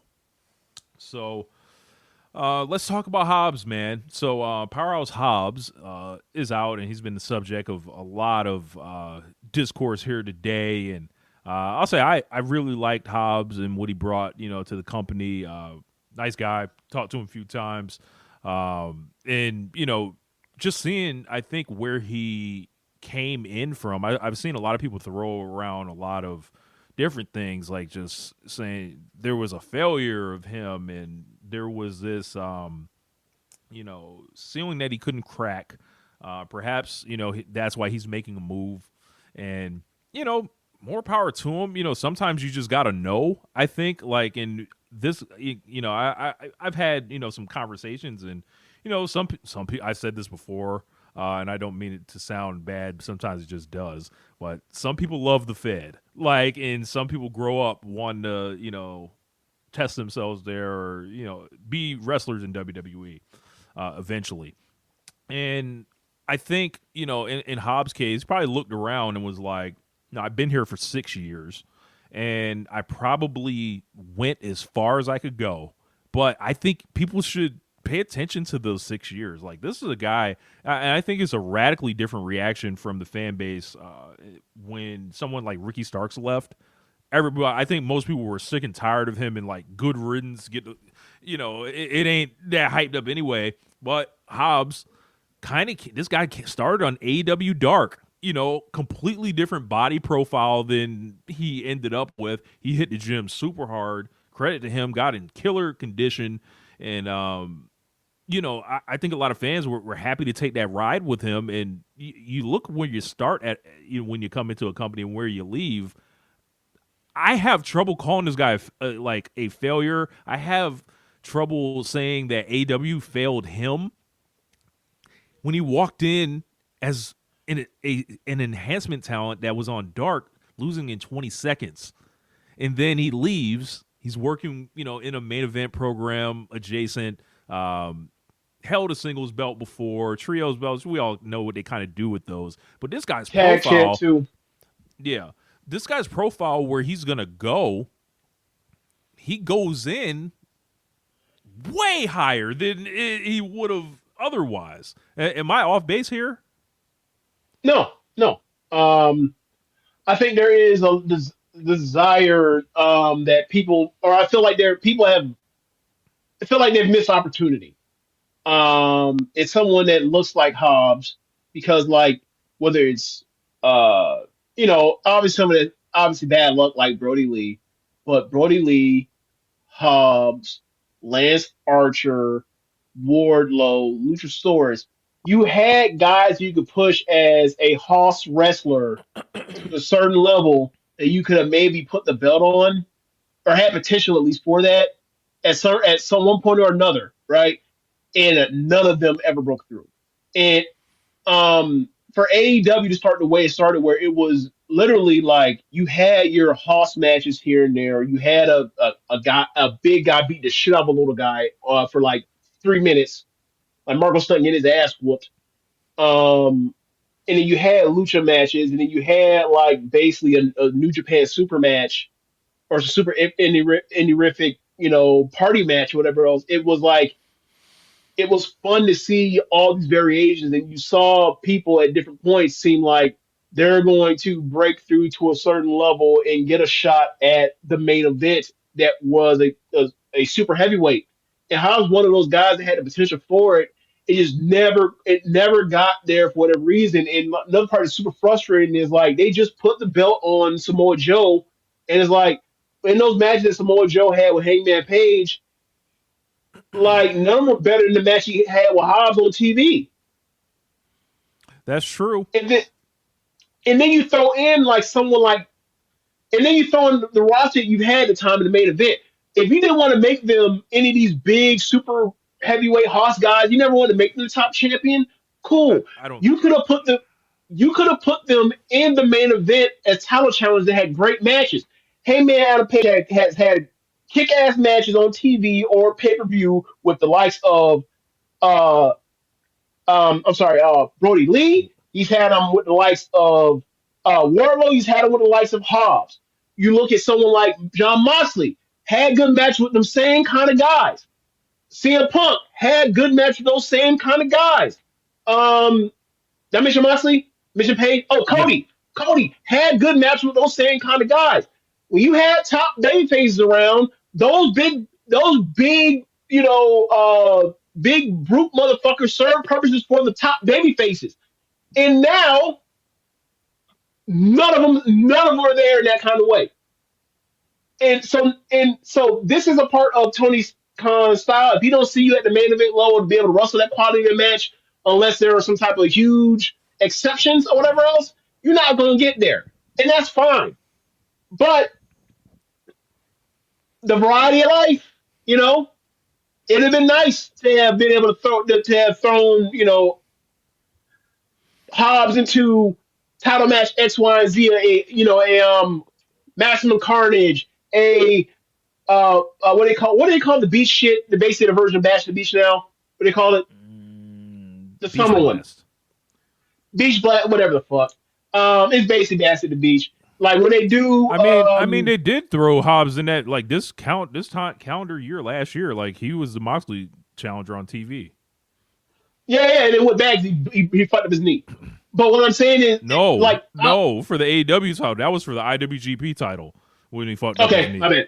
Okay, what I'm saying is, I'm not just saying this isn't just a Hobbs thing right here in general. I'm talking about like a lot of other top guys in AEW's history. do really good work with those kind of wrestlers or whatever else. And Tony Khan is not. Those guys have kind of fell through the cracks. Some is on luck. Some is just like there's too many spinning plates. He lost track of this, and it would have benefited some of the top guys to be able to have some match besides, you know, here and there at different stops or whatever else. So now we are where we are, and it's like, all right, now we just know, like, bro, if you over 250 pounds, you're never going to break through in AEW, or at least you look at 6-year history, it's never happened for you. Or you got to be raw in that way where you can actually go out on that level. Or you got to be raw and over. Or your exceptions. Chris Jericho have to wrestle at some super high standard to be AEW World Champion. CM Punk have to wrestle at some super high standard to be AEW World Champion. John Moxley the first half James, of that. Would you like me to go through the different circumstances that apply to Chris Jericho and CM Punk and John Moxley? I said exceptions. I pointed that out. But those are exceptions. What I'm saying is, if you can't wrestle at a certain level, Tony Khan ain't gonna put you there. And typically speaking, if you over 250 pounds, unless you're Drew McIntyre or Gunther, it don't seem like it's gonna shake out for you that way, dog. Or if you're Samoa Joe. Sorry, I forgot about that. That guy is 2-time fucking AEW World Champion. I forgot about that part. Now, perhaps Hobbs should have wrestled in 2005 Ring of Honor. Are you saying, or? Yeah, kind of. It's a situation where, hey, for some reason, unless you are old money North American wrestling superstar, if you weigh over 250 pounds, or you're not gonna get there. I just don't think it's going to be accepted. I just don't think it's going to be. I don't think it's I know people. I know people are thinking they want. Rich, I'm not saying it's the end of the world. I'm just saying this is just looking at it. This is what it is. Because it's still a high fucking level of wrestling. What I'm saying is, if they actually go that direction, right? Like, and then you kick the likes of. There's a top 6 in AEW, right? Or let's say there's a top 6, right? Sure. They go away from Hangman Page, Will Ospreay, Swerve Strickland, Kenny Omega, MJF, Kyle Fletcher, Kazuchika Okada. You go away from like that style, right? Fans are gonna fucking revolt. Like people swear up and down they want one of these big guys to go ahead and get their push at the top and be the champion. Rich. It's not happening. It's not happening, and I think people are going to revolt. We are getting Samoa Joe and MJF right now in the last few months. The year before, we got bad John and people Moxley. Revolted. Rich, did they not? They didn't revolt. They didn't, because look at the pay-per-view buys. They didn't. And my argument isn't that, hey, they need to be champion. I'm just saying, hey, just flat out, you look at it, but they are wrestling these people. Sorry? They are wrestling these people though. Like, these people aren't being hidden on like Ring of Honor. Like, I don't really understand like the. Hobbs is out here babysitting Hook, bro.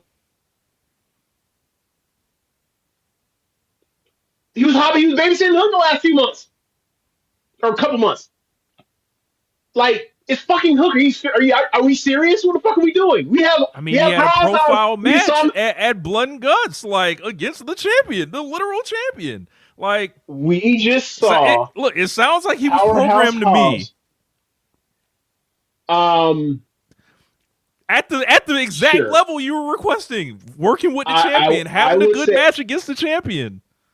I would say that if you are pushing in a faction where the person that gets the heat is Hook and not Hobbs, I think you're doing it wrong. Fundamentally. Did Hook get the singles match? Did Hook get the singles match? Did he get the heat? I think Joe got the heat.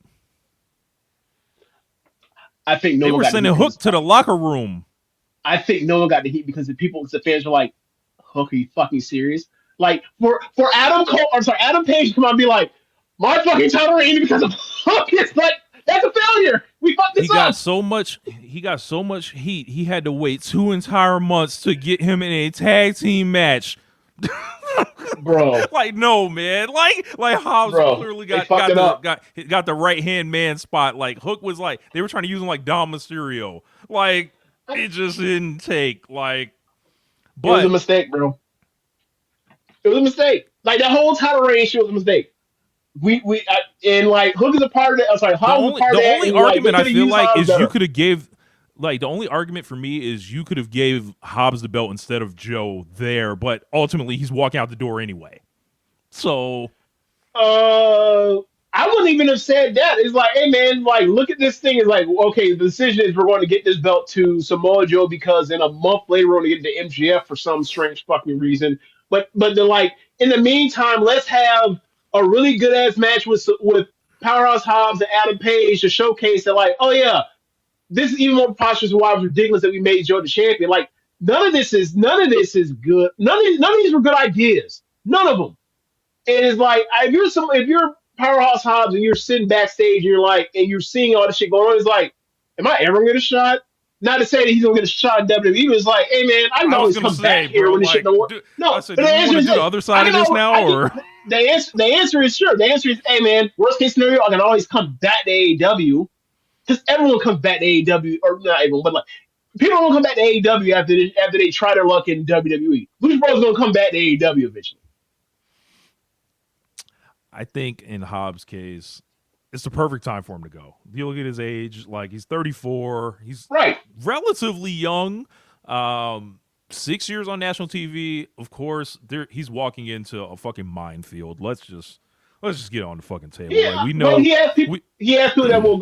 He has a person that's going to be back there is going to try, or actually probably two guys. There are two because remember, CM Punk liked Powerhouse Hobbs. So not only that, you also got Cody. He liked him over there. You know, like what's he really going to be able to do for him now? But what I'm saying is worse right, there now. But what I'm saying is there are going to be people given his age, right? And given like what's not there on the roster, you look at it like, all right, man. You put him in the ring with Drew McIntyre. You put him in the ring with a Gunther. You put him in the ring with a Sheamus. How's that ever going to happen? Let me finish. You put him in the ring with a Cody or whatever else, or a CM Punk. He probably has opportunity to do something there, and also he's not 30. Like how old is Obafemi? 30. Obafemi is like 6 years younger than him, if I'm not mistaken. So like 29, 30, right? Like Obafemi isn't gonna get there immediately because he's like in his early. Because he's like you gotta have 5 years to get yourself over. Like he might get cut in line by Hobbs or whatever else because of the age situation, and also they gonna be like there's only room for one at a time. So they gonna come. So he has a chance to be a guy to be kind of a bridge guy for if it goes out well. He works the guys that are working right now, and then he can move over to like in the future if it goes well. Then like he passes it down to the next generation, like the Braun Breakers, Obafemi's, what have you, whatever else. Like he can be a bridge guy, is what I'm saying. Because there's so many old fucking guys. There's not 35. There's not many of them. So you think he can walk in day one and he's gonna get pushed like closer to? I feel like we got the examples of people from AEW and WWE. You got Cody Rhodes and CM Punk on one side. It's not going to be Cody or CM Punk because those guys are already established stars, whatever else. And then you got everybody else, like on the other side, people that have been stashed in NXT. Go ahead, go through the list. I was going to say people that have been stashed in NXT, like Ethan Page or Ricky Starks. Ethan Page or Ricky, either one. Okay. Anybody else? Or the Lucha Bros. Alistair? Lucha Bros. Okay. Miro. I'm saying if you think he's closer to Punk and Cody, I think I'm going to disagree. No. What I'm saying is, you talk about TV age a lot. Yeah. Miro may be over 250 pounds, but Miro has an older TV age because he did, came out in the tank in fucking 2014 or 2015, but been around in WWE world since 2014. So a lot of people look at him as old or whatever else. What I'm saying is, but they like that in that company. But all those guys you mentioned outside of Miro, all them dudes weigh under 250 pounds. This is a 250-pound promotion. He actually had, like, if they don't make it work with him, given who they have on the roster, and they do the look contest of can you be in the ring with a Randy Orton, Drew McIntyre, Gunther, Sheamus, so on and so forth, and Hobbs actually fits that size profile, and then actually, like, once you put him in the, if you ever actually get him in the ring with someone like that, we'll see. We'll see. I hope they don't. I think he has a good shot to actually get something. Now, do I think he's going to be fucking main event WrestleMania? No. That's a great question. Do you think Hobbs wins the title before Javon Evans? I mean, Javon Evans doesn't ever win, and he probably, like, they're going to slow roll him forever. So I don't. How big is Hobbs? Is shorter than everyone thinks. So that's true. I hope they don't stand Randy Orton next to him because they just stood him next to Trick Williams. Do you think he's going to get pushed harder than Trick Williams? Since we got we're talking about Obafemi and Trick Williams and all that, right? I'm going to say yeah because Trick can't wrestle. I feel like Trick's already in trouble because they had him win his debut match without hitting his finisher. If Trick were white, he'd have a better shot. But when they be like, "Hey, you can't really work," and you black, there's like, "Oh, you got 2 strikes against you instead of 1." Yeah. I don't know, man. Like, I just think, like, as far as, like, in AEW, I think there's too much competition at a main event level for... There's too much competition everywhere. My point is, like, hey, you've already done this for 6 years. Try your luck here, somewhere else. And then if it don't work out, you'll always be able to go back to AEW, and you'll probably get paid more than what you was going to make in WWE anyway. I'm okay for wrestlers moving back and forth. I'm okay for that. Yeah. Like, you need these guys moving back and forth.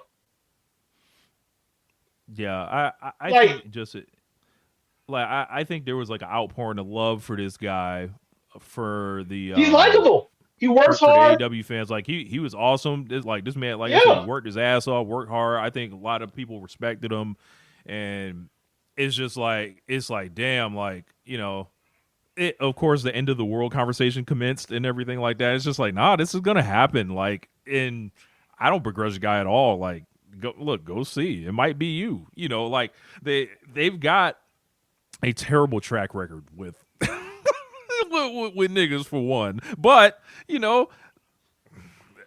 some people got to find out for themselves. So right.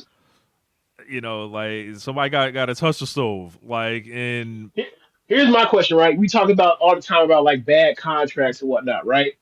I think they're going to try to we got to teach you how to work stuff.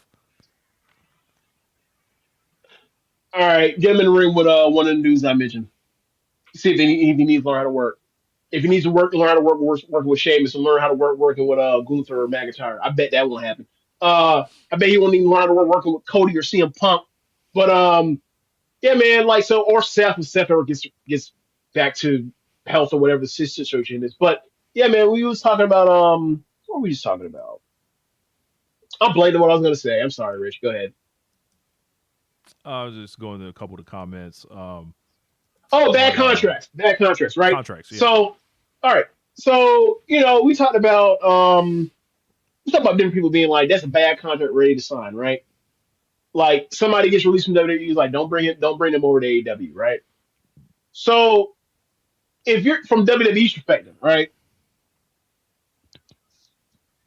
we get all sorts of shit for letting go of Hurt Business.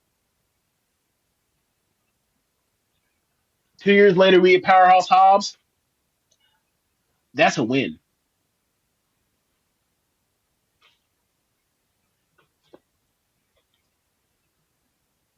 Yeah. 3 contracts for 1. That's a win. So, what else did I kind of have to say about it? So, I think some of his best stuff was some of the hardcore matches that he did. But yeah, like best of luck to him. So, trying to see what else.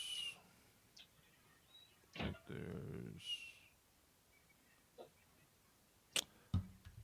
Someone in here said AEW. Bearcat or something, Bearcat Keith Lee comes to mind. Like, yeah, Hobbs will have some of the issues that's going on with Keith Lee as far as like the health and conditioning stuff. So like I wouldn't even compare those two in that way. They just like I think like, well, the Bearcat Keith Lee was before all that started, but he had health stuff. Remember he had the COVID thing, remember? I don't know. I it's Yeah, so remember he was going for a fuzzy. while with the COVID thing. He was going for a while with the COVID thing and then came back. And then, like, ever since there's been this issue where people were like, he looks bigger than he was the last time we saw him, whatever. I was like, that's some of the health stuff with conditioning and the COVID thing. So, yeah, like, I don't think you have that kind of stuff with Hobbs in the way that you did with Keith Lee and WWE or post that run. I just pray he doesn't have to go to that performance center. I just hope he doesn't have to do it. Like, I agree.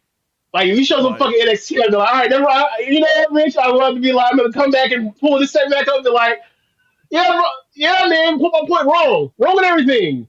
Should have said, dumbass. You probably get paid less. You definitely get paid less money when you get in AEW. Should have said, you just sat there and been a fucking off.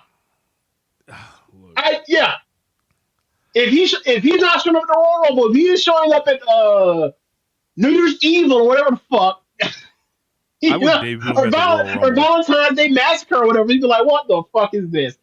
Look, the man's already torn his ACL. Like, so, like, they said the ACL tearing factory don't make wrestlers better. Rainbow's Lampies. But it's just how the ball bounced. I think the guy was a success. Like, he came in during the middle of the pandemic, and then he goes out, and presumably he's gonna make like a great number on whatever his next deal is. So, we'll see. With the caveat, with the caveat on there with the NXT shit. So, if he walks directly into the main roster, how does Ricky Starks feel about all this? Who cares? Who cares what Ricky Starks? Who cares what Ricky Starks thinks? Yeah. No, I'm just saying, like, damn, he was my heater, and then like he walks in a year later, he just, skipped straight to the front of the line, Tough break, nigga, is always FUBU. Like, what do you want to tell you? It's WWE. You're not a gigantic. You're not a 250-pound person. Like, sorry. Rhetorical. You're not a 250-pound person. And like, he's probably getting cast typed as like, that's not somebody that he's probably not somebody that like our fan base will rally behind as a baby face. I'm not going to go into further details than that because it's unfair to him. This shouldn't matter. But like he has something going against him signing on to WWE in a way that like would not have mattered if he had just signed AEW or stay with AEW or whatever else. But whatever, he chose. And then like if this shit don't work out with Hobbs or whatever else, I'm gonna say this: he chose. Now bring your ass back to All Elite, brother. In 3 years. And come get these meat chants while you wrestling I don't know. So Mark Briscoe or some shit. I don't know. Not Mark Briscoe, Mark Davis. Yeah, I heard they're gonna change his name too. Yeah. What are they gonna call him? They gonna give him a first name. They probably gonna call him Will Hobbs, right? Or are they gonna change Hobbs? They can name Hobbs? that man. No? Look, man, they can name. I ain't gonna say what they can name him, but they can name him anything. Let's just say that. Y'all ever seen the movie Roots? Like, I ain't even go. They're gonna call him Toby. Look, they name him whatever they want. So Dynamite last night. James, you watched the show? Yeah. I was not impressed by the show. Man. Yeah, I caught some of it too. Like I pretty much I skipped past the entrances and stuff, but I saw like the segments pretty much, and I was like, like it wasn't that the match was it wasn't the match was or the show was bad. It was that I wasn't really interested by what was going on the show, right? So they opened the show with versus Pac versus Darby Allin. Like that match was really, really fucking good. Like great even actually. I'm probably underselling it. And like I really enjoyed the opener. And then like basically by the time we got to like basically after Kenny Omega came out or whatever else, I was kind of like my energy was completely zapped. Like I don't know, man. Like it just felt like That's funny yeah, because man. I watched the show the second day and I share the same. Like I was doing stuff yesterday, so I watched the show today and I felt the same way as you. I was like, yo, I'm struggling to kind of get through this show. Yeah, man. Like the show's super confident. I just there was nothing I was really like. So Hey, man, can I just say this though about the Darby ahead. thing? Yeah, Darby go ahead. Allin belly to the steel steps. This was not a the belly suplex flip onto the steel steps. overhead. Yes, Yeah. was laying on the corner, 3 different corners on that. I Yeah. do not give a fuck. That is 1,000 times worse than Mick Foley falling off the Hell in a Cell. I don't give a fuck. Like no. Like I think that's like the speed and the Wait, which one? Which one? The first Foley fall or the second Foley fall? The first fall, where he just threw off the side of the cage. I'll agree with you on that. The second one was like, no. Yeah, remember the second one's that remember that 90s WWE ring. That shit don't work. He caught that gravity. He didn't catch a table, like, you know, in ring. Like, right, gravity right, and ring. Like, the other one was a table, like, or whatever. That Darby Allin bump is one of the sickest bumps of all time. And this comes a week or two after these niggas was falling on pallets of bricks. Like, so, which apparently, you know, everybody's straight. Let's just say that. But when I saw that shit, I wasn't watching the show. I was just scrolling. I was like, Darby Allin is a man possessed. Like, look, man, Bro. I'm the furthest thing from a safety police motherfucker. I laughed and shook my dick at William Regal when he was sending that stuff out. But brother, who needs it? Like, why do you need to do this, Darby? That shit was look. I saw, and I immediately texted the thing. I don't know if it was Social Suplex or Largo Loop thing. I was like, yo, like there. I think it was Largo Loop. I was like, yo, Darby's a fucking idiot. Like that's one of the worst bumps I've ever seen like, in my life. I've watched so much wrestling. It's not even just because of the spot. It's also because of who he is. Like, there's a skinny dude taking that bump on his back in them 3, as you mentioned, three steps angles that are metal into his spine. Like, he could have easily broke a fucking transverse process in any one of his vertebrae. That shit was stupid. And he got up because he always fucking gets up. And then one day he ain't gonna get up, and I'll be like, bro, I can't believe you made this far. Rich, how many years have I been like, this motherfucker's been in a wheelchair by the time he turns 30? And He's made it 6 years on national TV now, James. The odds doing this crazy shit. Look, God it was bless him. unnecessary. It happened at the beginning of the match. I hope he keeps defying the odds. Correct. It wasn't even during the match. I hope he keeps defying the odds. But brother, this is not the way. Like, and it's just like, this was so much worse. You can't sit the nigga down and tell him to tone it down. Like, unless you're Tony Khan, that's the only person that can do that. I think. Obviously, he's not. He's. Why would other wrestlers tell him to tone down? That's one nigga get out the way. That's your spot. But it's like, yeah, man. That to me is like, it just wasn't like. I guess he felt like he had to do it to make the match. But bro, you could have made that match. We're already invested in you and Pac. You didn't. You acting.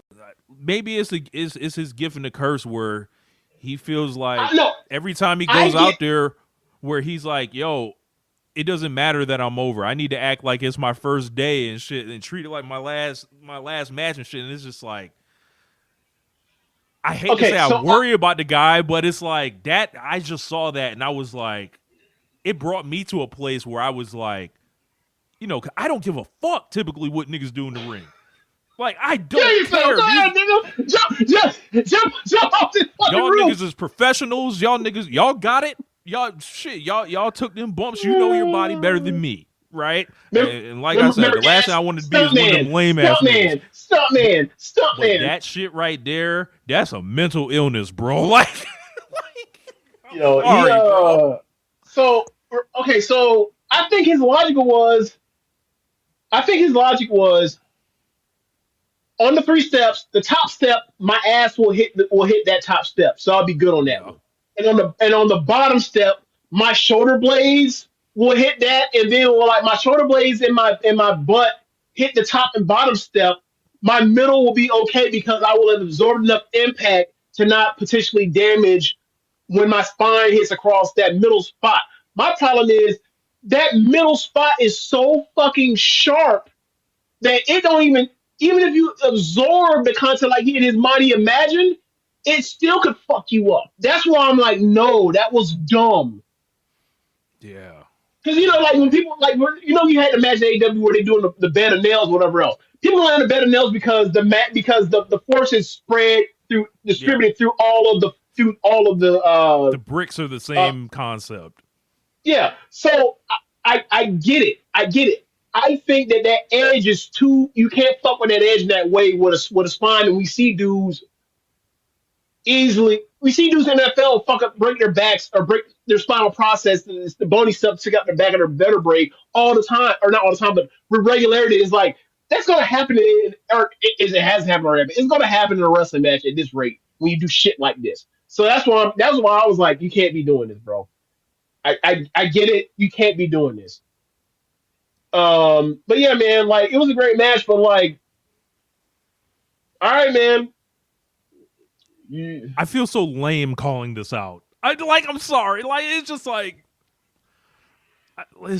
yo. I don't, because I've been concerned because he does stuff that is beyond the pale. He does stuff that's been beyond the pale. Like you see that big ass burn mark he has on his shoulder now.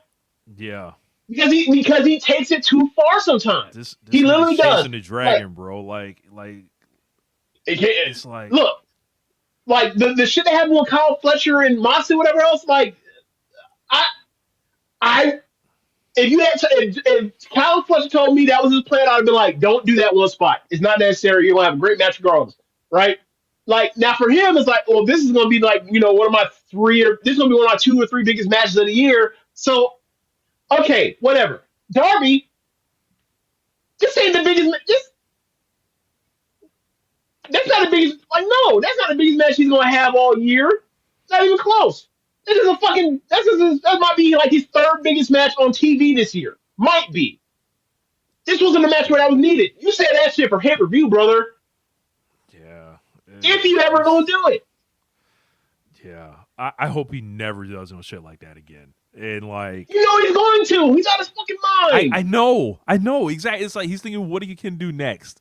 Like, and this guy, I've watched this motherfucker fall through glass. I've watched him take bumps on the stairs before. I've watched him get thrown down the stairs a million times, or not a million times, but thrown down the stairs like a handful of times by this point. By flat stairs, at least about almost like a handful of times by this point in time in AEW. Yeah, thrown down. That don't bother me. That don't bother me. Thrown down the stairs to the point where I'm like, so. Is Darby Allin? He'll get up, like yeah, like same thing with Mayu. Like Mayu, like the day that Mayu in Darby Allin will get up from get pushed down a flight of stairs is going to be the day I'm surprised. And I've seen enough times where like, okay, they somehow know how to deal with this. Yeah, like seeing Claudio throw him 15 feet from out the ring through the table, shit like that, like the shit that Kesha was doing to him 2 years ago. Yeah. Yeah, the shit he did in the second tournament match through that pane of glass off the ladder. Yeah. Yeah. Like I don't know, man. I don't know, man. And look, if I'm worked, I'll be worked on this one. But that you can't continue doing that. Like your body will break on you if you continue this. Kenny Omega and Will Ospreay do not wrestle like they wrestled 5 years ago for a reason. Yeah. Naito Ibushi Same shit. They do not rush like it's or not. Let's say 5 years like they do not rush like 2019 no more for a reason. This shit has a cost. Yeah, like and granted, they're old. And granted, Darby's younger than those guys were at that point in time. He's smaller, therefore, you think that there's less force produced through all this stuff. But Forrest ain't got look. You might have less force, but you know what that also means? He has smaller bones. Yeah, rough, man. So when he getting thrown against shit that ain't gonna break, and he's supposed to break, he's more susceptible to breaking than those bigger guys are. So yeah, I mean that's and quite honestly, I don't think this is the first time. I don't think we've yelled at Darby about doing something stupid in a fucking match in a long time. I don't think I've ever yelled at him about it. But well, let me rephrase. I'll subtract the us to me. I've yelled at him like, bro, what the fuck are you doing? Yeah, bro. You are fucking awesome. Can you stop trying to kill yourself, fool? This is nuts, dog. Like, and bro, him and Fletcher gonna have some. I think I had a match for an AEW. I don't know. Keep the niggas away from each other. Keep the niggas away from each other. But like, you do not want a Kyle Fletcher and Darby Allin DQ death match. Absolutely not. Somebody may actually die for real. I would be a legend. What are they doing on top of the arena? Outside, on top of the arena. Oh, they're gonna jump from 5 stories. Just concrete below. Idiots. We know. That's why we went out there. Fuck.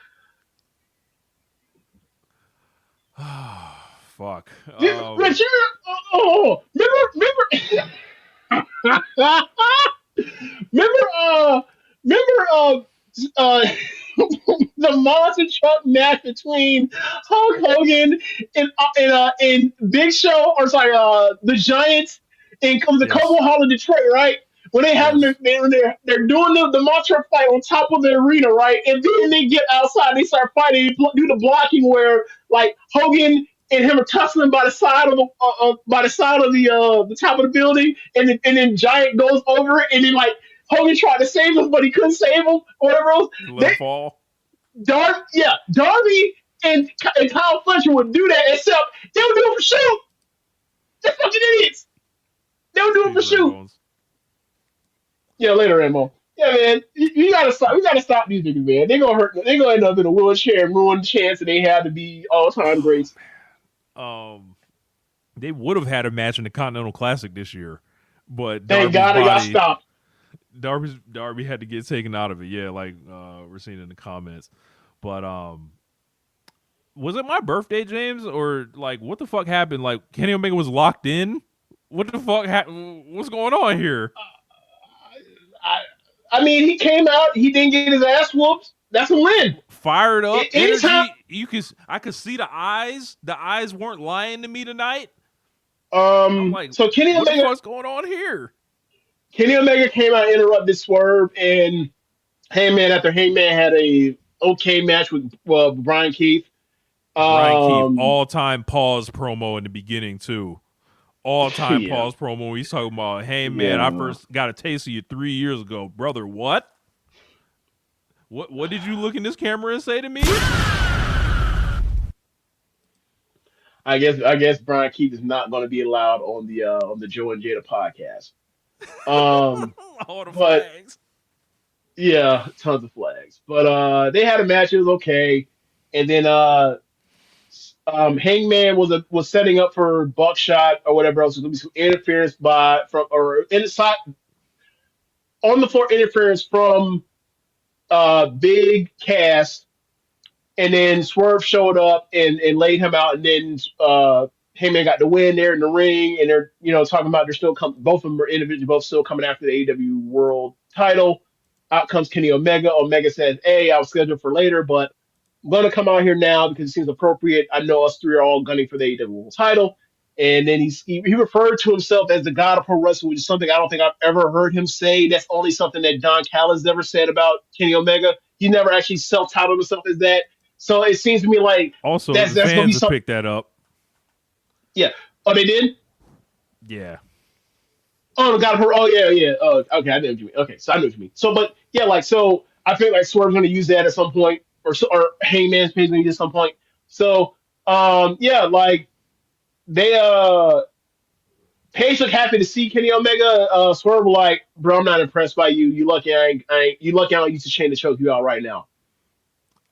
So I told Swerve actually my personal headcanon on this was, the only reason that Swerve didn't stomp him out, like Swerve stood over him, he was towering over him, like big wide shoulders and all that. I was like, you lucky Rich, Rich the only reason I don't bust your head right now, Kenny got spared because of me. Well, that is impressive head cannon. That is impressive head cannon. He got spared because of me. Because he got homeboys that vouch for him. I'm not saying I got Kenny Omega off. I didn't get him, the free pass here, but maybe I did. Boy, you a trip. So yeah, man. Like to me, this screams. Given later in the show, they do. They're setting up. Jet Speed and Hangman going for the trios titles. Which I mean, I'm assuming they won last night on Dynamite on the Collision situation. So I'm assuming that means they're like Hangman's off in that world, which means all right. Well, if Occam's razor, if Kenny Omega came out in front of those two, and one of them is going to be moved into trios, that means that the feud is going to be Swerve versus Kenny Omega. So, love it. Mash it. I'm glad that I didn't know we were going to get to, given that Kenny Omega seems to not really do this in this way. I was surprised the way that he said that the way he proclaimed that he's going to be in the world title thing, but I don't know if that's actually what's going to happen, or that's just like that's his way to piss off Swerve because that's Swerve's goal, and you get in Swerve's way, Swerve will try to kill you. So either way, it works for me. Like if Kenny Omega actually has the enough in the tank to actually make a run towards the world title, great, fantastic. I love it. If he don't, I still get my Swerve match. So great, fantastic. I still win. So yeah, thumbs up for this segment. And if given the amount of time that's already been given, or that we are before Revolution, how many weeks away is Revolution, Rich? Can you give me a number? How many weeks away? I don't know the exact date, but if I had to guess, I would say 7 or 8 weeks. If we are 7 or 8 weeks away, I am trying to figure out like what they're going to do to justify at this point. If you give Swerve and Kenny Omega, if you give Swerve 7 weeks to build towards a match with Kenny Omega, I would love to know what the hell who they gonna have for MJF, for people not to be like, what should really be main event. It really should be main event. So look, I mean, yeah, and all these different people calling, their shot seemingly, like perhaps something like a tournament needs to get made to, try to determine who wins this whole thing, or I saw Swerve with Kevin Knight. That dynamic was odd. The nigga Swerve was looking devious. He looked like it was something wrong with him. This is what I thought. I thought that he was getting in. I thought he was getting in because Jet Speed had just lost again, and I thought that like he was getting in Kevin Knight's head that like you need to get away from this tag team shit and move out on your own. But then Adam Page showed and said, "Not we're trios." I was like, okay, maybe not. So I thought Swerve, I would write that segment. That segment I feel like that happened for a reason. I think people should pay attention to maybe things that are big, not so they don't think is a big deal. Look, the way these guys are locked in, I would pay attention to everything. That's just what I'm gonna say. Just that's how I'm taking it. I'm gonna like read every little, kind of thing. I thought the look that Swerve shot Kenny and Hangman was fucking hilarious. It's already an instant meme. Like, hey nigga, like what is all this? Y'all out like, here. Hey, man. Get this 2002 or this 2022 ass shit out of here. That's basically what that shit looked like. Like, bro, I don't care about no EVP. Don't make me call Will. Look at you niggas. So there's something going on, man, and it leads to Swerve and Kenny. Look, like you mentioned, MJF. When all that stuff was going down, Swerve and MJF, and we had that segment where someone asked, "Or should you be concerned about Swerve Strickland?" I said no. Let's get it cracking. I mean, it's not like I forgot the conversation. Some of the stuff you told me off air. It's just, for me, it's like I said, I like you tell me things. Cool. I'm divorcing myself from what you tell me, because what's on screen is what's on screen. Because what you get, because whatever, plans change, brother. Right? Like, you're not gonna come in and I'm not gonna get Meltzer. How they do Meltzer when he's like, y'all told us the plan was this and that TVs, and now you judging what was behind the scenes happening on screen or whatever else, and then plans change or whatever else. Actually, you full of shit. You a fake insider. Never mind the track record of accurate versus inaccurate. We just gonna do one time though, and the few times that you're wrong because plans actually do change, we gonna pretend the plans don't change, even though look at the fucking show. Of course, plans definitely do change. Right. So that's why, for me, it's like, look, I'm only going by what I see on the screen, and what I've seen on screen with Swerve Strickland in the last 18 months, I have not liked, given what he's done for this company. Now, if they do in fact go through with this Kenny Omega thing, I'll be like, finally you threw the motherfucker a bone. I'm gonna call them the nigga the bone, but poor nigga the bone sounds crazy. But finally you gave this nigga something to work with. Thank you. Finally, my God. Oh. And don't ever when Wardlow comes back, pretend that shit never happened. Yeah. Oh, see, James trying to take the big niggas out the spots. See, like Wardlow's already been given up on, brother. Sorry, we're not going to do that. They already given up on Wardlow. They gave up on Wardlow in 2023. So I'm very excited at the potential of a Swerve Kenny Omega match and feud and rivalry, and the rest of the dynamics, because I feel like both guys are going to try really hard. Let's just say that. And it's also super interesting because now it's like, look, classical melodramatic elite. How will Hangman Page feel about this? How will Ospreay feel about this when he comes back? How will they feel about those guys hating each other's guts when they have matches or whatever else, even though they're all shaking, right? Well, the Young Bucks and Page, well, we know where that lies. Like, yeah, they, Swerve has been plenty meddlesome to the Young Bucks over the years. So, like, yeah, but I'm just saying, like, in general, like, the dynamics between Swerve's Swerve's friends in AEW and Omega's friends in AEW. Like, Hangman Page and Will Ospreay, if Will Ospreay comes back while this is going on, they're going to be strained in some way and they're going to be pulled in each direction when it comes to this. So yeah, I find it interesting potentially. So yes, finally a non-title feud that actually can be like heated up really well between singles men's wrestlers in this company. It's been a while. Look. MJF. All right, nigga. Ball up top. Ball up top. So my question for you is this, right? Given that Darby beat Pac, is Darby the more contender for MJF post this show? I don't think so. I mean, what's his name? Brody King came out after the main event and chased MJF off, and he's been getting all these standby. Yeah. Well, I meant for the pay-per-view. I don't mean on TV. Like, yeah, that's gonna happen on TV. I meant like what's gonna be a pay-per-view match for MJF. Are we sure about that? I mean, I don't know. What is it gonna be? For me, it feels like it was Bandido was the TV opponent, and then Brody King's been getting built up in the background the whole time. They're not. You think they're gonna build towards Brody King for a world title match on pay-per-view for over 7 weeks? Not what I would do, but that don't sound like anything. That don't sound like anything Tony Khan would do. We just talked about Powerhouse Hobbs going to WWE. Brody King on pay-per-view. I mean, that don't sound like nothing I've ever heard him do. He didn't do that shit with Wardlow.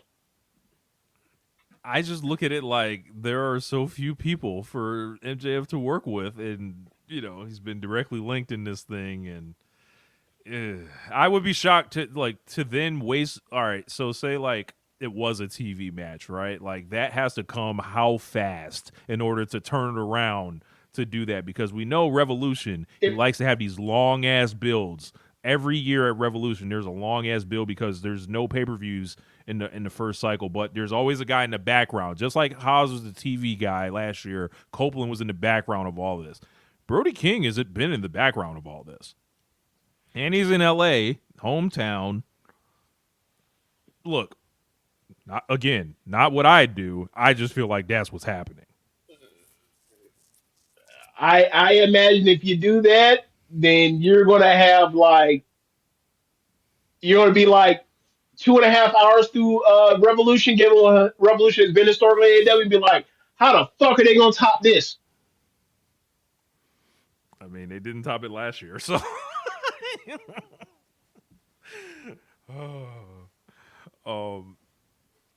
MJF and Bandido. I guess we should jump to that. So really good match, but I just felt nothing because I knew that he was never going to win. There's that. I thought it was well wrestled. I felt like the finish was a little anticlimactic. I didn't really enjoy the whole deal with get hit with the 21 plex, his arm's destroyed, takes forever to one arm cover, and then immediately pretty much no sell to pinfall, and then put him to sleep essentially off the label lock. I would have just went with a pinfall finish. Fuck the falling asleep shit. I thought they were just about to start getting cooking from that point forward, but they just never got back up off the mat. And I thought it was a good match, but it was like, nah, they've got a way better match than them, because they did a lot of solid stuff in there. Very small world title match, by the way, but that's neither here nor there. But and then the first guy out there is Brody King after and MJF has to put over Bandido as somebody that he has to worry about in the future, and that's Bandido's silver lining and all this. To me, it just feels fucking phony. Like, I don't know. Well, I mean, it's really hard because right now, bad MJF, everything feels transparent. Where when MJF's not good, you know where the next steps are. So this is one of those moments where you knew where the next steps were. So there's that. But I like the match. I have no problem with the match. I thought the match was great, actually. But it's just one of those things where while this match is great and I recognize it's great and I understand it's well wrestled and all that kind of stuff, I felt nothing. I just felt nothing for it. I had no anticipation for it. I wasn't they finna show him whatever else. And then they never rose to that level where it was it blew me out in the water, where I was like, oh my God, this is fantastic. This was not and I got hurt by MJF posted on Twitter about doing his shtick of I'm not trying to have a classic match or whatever. Buddy, I saw you wrestle for almost a fucking hour on TV once. Get out of here to set up a pay-per-view match. Cut the shit. You are absolutely the person that's trying to have a great match at all times. That's why you only wrestle a handful of times in a half a year. So yeah, man. They were bringing up his inactivity, and brother, that's they did. Shameful. Well, I don't know about Danielson. Definitely did. Danielson probably. I think Danielson did that shit without realizing what he was saying. Or maybe he thought that was the get people to hate him. I was like, yo, because there's two things for this. It's one, is he just a lazy motherfucker that's the champion or whatever, and then we're supposed to hate that shit, or is this nigga's body falling apart? I mean, he broke his fucking hip in that title match 3 years ago. Yeah. That match against was Jay White where the shit broke and he landed on his hip. Yeah, he fucked up. Yeah, he's been fucked up lately trying to have a great match. Yeah. Dex says Bandido was the best wrestler in the U.S. in 2025, and one feud with Max in January made me not care about the ROH World Champion. I mean, here's another one, right? Here's another one we talk about, the bad MJF, right? he cussed that promo in saying that, like, people have talked about you being the first Mexican AEW World Champion, and before I thought it was bullshit, but like, after this match, I think you definitely are, which is why I got to do this when he attacks him, which is a good line. But it's like, I don't know if he said, I don't remember if he said AEW. If he did, then forgive me. But if he did say world, he said world champion. He only didn't say said world Mexican. champion. He didn't say Mexican. Okay, he just said what did you're he going to say? be a world champion. A world champion, not AEW world champion. I feel like he didn't say AEW. That's what I'm thinking of. He is the current Ring of Honor world champion. He already is a world champion. Now, granted, Kenny Omega, in his promo earlier in the show, said he repeatedly said world heavyweight champion, and I was like, it ain't a heavyweight title, Kenny, because look at the guys in this company. They're, like, you are one of the you are barely over the heavyweight line for being considered a pro wrestling heavyweight champion. That's why they left the belt out. That's why they left that out of the word of the champion, a word of the title for the belt. They is AEW world champion, because sometimes in this company it ain't gonna be a person actually is a heavyweight. I'm fine with that, but he actually, how people talk about how they make note of Hangman Page saying it's the men's world championship. Yeah, that's actually for a reason. Kenny just flubbed it twice. He called it a heavyweight title. And the only other person I think I've ever heard flub it like that was like I think Cope, but Cope came from where? So of course he thinks it's a heavyweight title, and Cope is 6'4".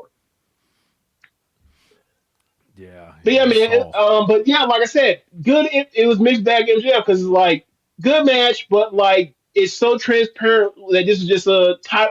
Let's get it out the way. This is Bandido. He's a challenger of the week. Yeah, no, it didn't feel real, really, at all. Like it. One could wish, perhaps you could give the challenger more than 2 weeks to establish himself. Perhaps, that Dynamite Diamond Ring was bullshit. Like, I mean, he had a much better match with Ricochet, I think, than he did with MJF.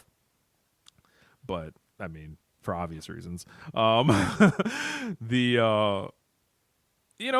you said, the whole thing with Brody, I thought the thing with Brody was interesting at the end, because it was like they held that camera on him for quite a long time. I was like, look, man. Oh, yeah, he's next. He's next, but I just cannot see, given what we watched at AEW, that they make him the pay-per-view challenger 7 weeks out. I can't. I actually was going to go a different way. I thought they were going to do like they were doing a little tease, like, yeah, he might lay Bandido the fuck. He might lay Bandido the fuck out, and y'all gonna be sad about this. But you feed him to MJF first, beat him, then he gets frustrated. You know what? Fuck Bandido, and then he turns and then you go off to the races there. But yeah, I don't know. Not in love with a ton.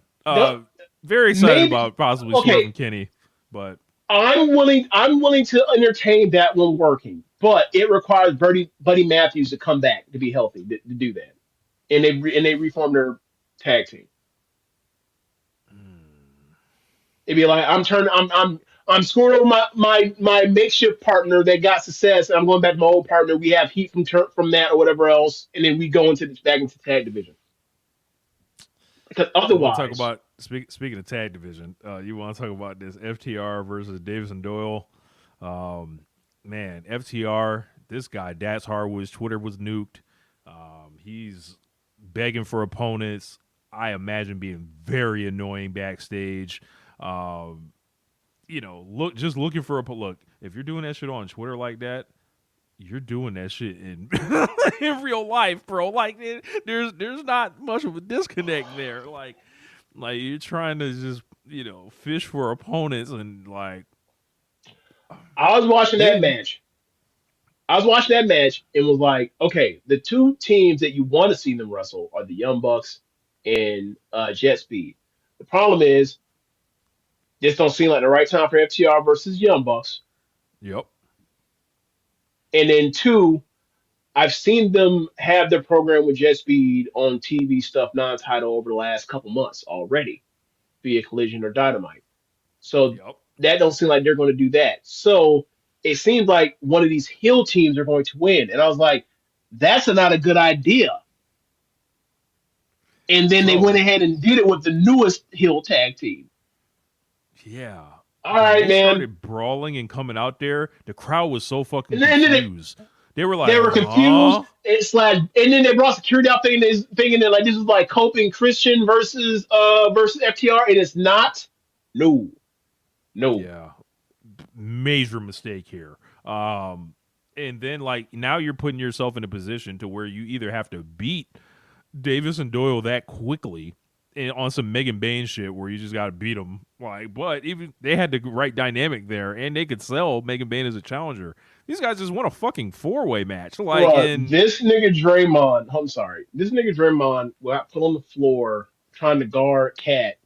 While he's on the floor, Cat drives by him while he's on the floor. Tell me how somehow just accidentally Draymond gets a hand on his foot / ankle and Cat falls. Just another one of those dozens of accidents he's had in his career.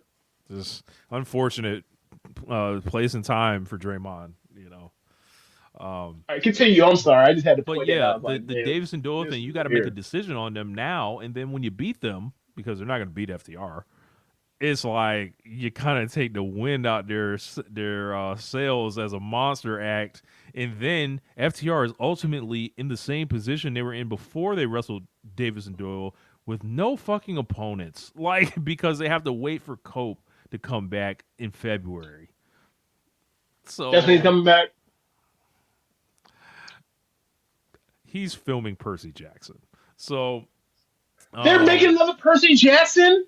I thought that shit flopped when they first made that shit back in like the aughts or the early teens.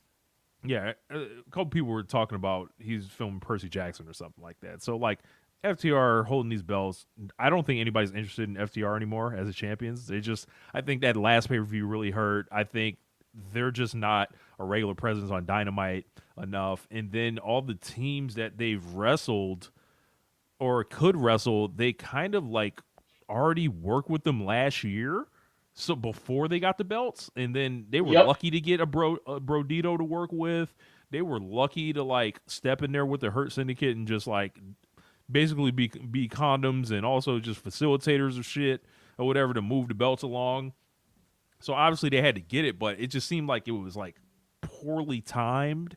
And look, man, life will go better for you when you're not annoying. Like I really think that affects them backstage. Like I really think that affects their booking. Like it's just niggas annoying, bro. Like that, it just comes down to that. So, I think that obviously you can't do the Bucks right now. Like you said, it don't feel right. Even though they're in LA at the next big pay-per-view, but that's an all-in match, if anything. Just be like last time ever or something like that. But, look, man, call up Adam Priest, call up, the Dynamite Kid, It's tough, dog. Like, it's tough. You call up some, asking Tony for whatever, faces that are getting paired together, trying to get them to lay down for you. I don't think that's in the cards, brother. I miss the Lucha Bros. That wouldn't have helped FTR either, bro. What the fuck? Well, I just meant as far as like the tag team division in general. Because obviously, like there's a clash between Lucha Bros and FTR, but I just meant like, yeah, man. Yeah. Look, they could. Like, I just think the crowd dynamic is gonna be all fucked up. These guys are talented enough to overcome that stuff. Like Jake Doyle comes highly recommended. I've never really watched too much of him, but he looks like he knows what he's doing. We already know Davis is a stud, but this is more about poor planning. And I don't want to watch no heel versus people. Look, people fucking fake like they want to watch heel versus heel and shit like that. No. Well, I don't. I mean, it's not even that it's heel versus heel. Is that it's heel versus heel and FTR as the tag team champions. Like, because if you do, generally speaking, if you do same, babyface versus babyface, tweener versus tweener, or heel versus heel, you root for like the the team that is considered the underdog, or you root for the title change. FTR is the champion. You're not gonna the regular fans that watch AEW are not about to root for these two niggas they barely ever see over FTR, or else how annoying they are. Yeah. So it's like, all right, like if those guys, if those niggas were champions, Callis. sure. Look, and Oh they yeah, roll that with too. Don Callis. Yeah. Oh boy, hey, Don Callis, Dax, Stokely Hathaway, ball nigga, ball nigga, ball nigga, ball nigga, ball nigga.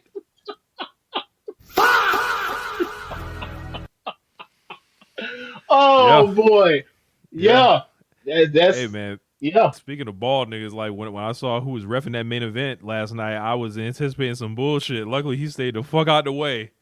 Oh, Bryce Winsberg. Yes. Oh man, it's funny, right? Like I thought, it's our first show back was last week. I was waiting for you to pull out a bald nigga joke on the show because we hadn't done a show since that shit took off. I was waiting for it, but I guess I got to be one with the right still on it. There'll be times in the future. Like, look, I guarantee you when her Syndicate show back up, you'll be ready. James, your boy show up on the soundboard. Ball nigga, ball nigga, ball nigga, ball nigga. I'm waiting for you. You're not gonna surprise me. You're not gonna surprise me. But yeah, it's gonna happen. It's gonna be funny though. I'm being alerted in the comments. Ain't no way they just brought out Dissy Carter on TNA and they booed the shit out of her. See, this is. How long is this show? TNA never changed. TNA. I'm TNA hearing it was on very AMC. bad. King of the North. I had to report that TNA, in fact, did shit the bed. Oh man, could you expect anything else? Wow. Somebody in the chat said World Order.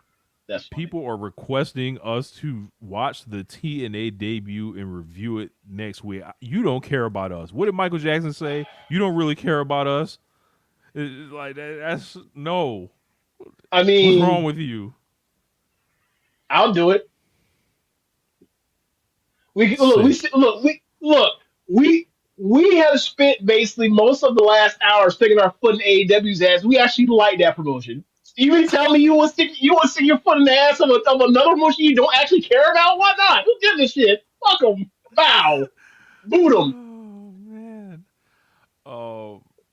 When will we allegedly do this? Because they run head to head. They challenged us, James. Like they challenged us head to head on our turf, and I'm proud to report we have more concurrent viewers this week than we did last week. So it didn't hurt us, We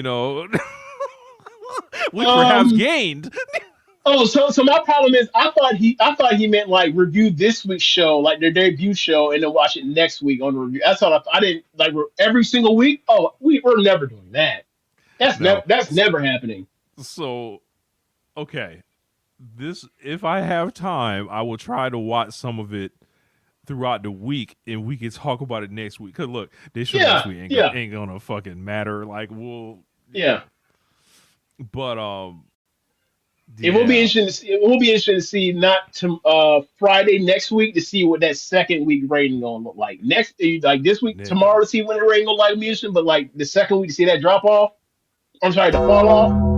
J. Cole, but yeah, that's gonna be interesting. Do you have any? I mean, are we doing the wrestling? You think we're doing the wrestling this week? Yeah, that's it. All right. Do you want to talk a little bit about J. Cole, or you want to get out of here? I did not. So I listened to the song, but I only played it out loud as I was on the move. I didn't really get a chance to kind of really. I saw the video. Video looked creative, but I'd be interested in your thoughts on it. Okay, so the video is the first thing I see the snippet of, the fall off, whatever else. Now, Rich, you have to tell me because I'm not as big of a Cole listener as you are. The fall off is something he's been working on, or he's alluded to. He's going to make an album called Fall Off. Can you tell me the details around that and why he wanted to make the fall off for so long? It's just something he's always talked about. I think he's just tried to chart the end of his time or whatever in a creative way. Like he's going to kind of take control of his destiny, so to say, and approach the cliff in a way where it's like, okay, we've never really seen someone address it like this head on. Okay, so you don't think he's actually retiring? You think it's more of like he's kind of seeing like the way the wind is going to blow on his relevance? Yeah, I think Okay. he's. I think it's more a creative thing rather than a, hey, I'm done. But I could be wrong. Okay. So, he drops a snippet or whatever else about, talking about how people more or less have turned, what art is as far as like people's relevancy into trying to, from a capitalistic view, try to figure out how to extend it and make it last forever, as opposed like this thing's supposed to be like you get on and you stay on and you're supposed to matter to people in different ages forever and mean the same thing that time and place like is irrelevant. Is like, nah, that's not how that works. Like you blow up, you have notoriety, you get your acclaim or whatever else, and people replace you for what you feel to a particular set of people with the next set of people that are younger than them, right? Like, perfect example is like looking at Atlanta rap, like Outkast don't mean the same thing to these kids that like the Migos do. It's not about quality or taste. Is that like that shit my older brother or that shit my dad listened to? Like I don't relate in that kind of way. Like everybody has their their time and place. So then he dropped a little teaser of a song that the beat sounded great, and then he dropped the music video and listening to it, or I'm watching the music video and I'm just watching it and I'm paying attention to it and it's seeing how it's working as far as going. It's showing different time. It's showing a room in different events of life backwards as he's rapping backwards of his lifespan but in reverse from death to birth. And so I'm watching and I'm getting distracted. So I was like, all right, I listened to it the first time. I was like, okay, cool. And then I listened to it without the music video. And the music video for me was distracting. Like I like the song a lot better without the music video. I can pay attention to what he's saying better without watching the music video at the same time. So yeah, I thought it was really well done. I thought like the notes of stuff like him saying like, he takes off the ring. He's at getting married and he's like he's at his wedding and like he takes off the ring and he I think he says something along the lines of like he goes back to an era of dirt. I was like, that's an interesting way to talk about how niggas be doing that before they get married. They be thugging it out, living like savages, and then all of a sudden they right place, right time, find the right person, then like they're ready to actually get their shit together and move forward. And then I thought it was also interesting that he talked about how like Jake Hill talked about how like his dad was in his life, and he says like he goes back in time as he's younger, like his dad comes back into his life and talks about how like he's no longer in pain. I was like, that's an interesting way to put that. Yeah, it was well done. It was really well written and everything. I'm gonna check it out again. But yeah, so yeah, it's really good song, quality concept, very well written. Because I mean, it's J. Cole. So yeah, I'm interested in the fall off in a way that like I haven't been interested in much of anything Cole's really done outside of like since probably like KOD. So yeah, I'm not doing a fuck rap. Cole is not like Cole. Like here, I'll put it like this, right? You tell me this is so and so's record featuring Cole. Oh, let me hear what Cole got to say right now. Cole whole album, I'll run through it maybe once or twice, and it's always quality. But like, it's nothing that it for me. It doesn't have me running back like other people that like I hold in his kind of esteem.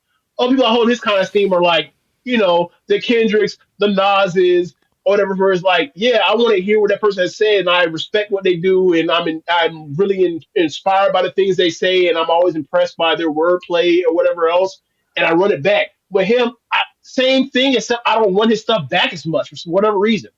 I don't know. Like it's all there. I acknowledge it's all there. I respect it the same way, but I just don't run his stuff back that kind of way. Like recently, like the other day, I think honestly, for me, the thing that most interested me before this song came out for a Cole album this year would have been like, if Cole drop an album, the first thing I want to hear is I'm going to go straight to whatever song Jid's on, because I want to see the rap Olympics.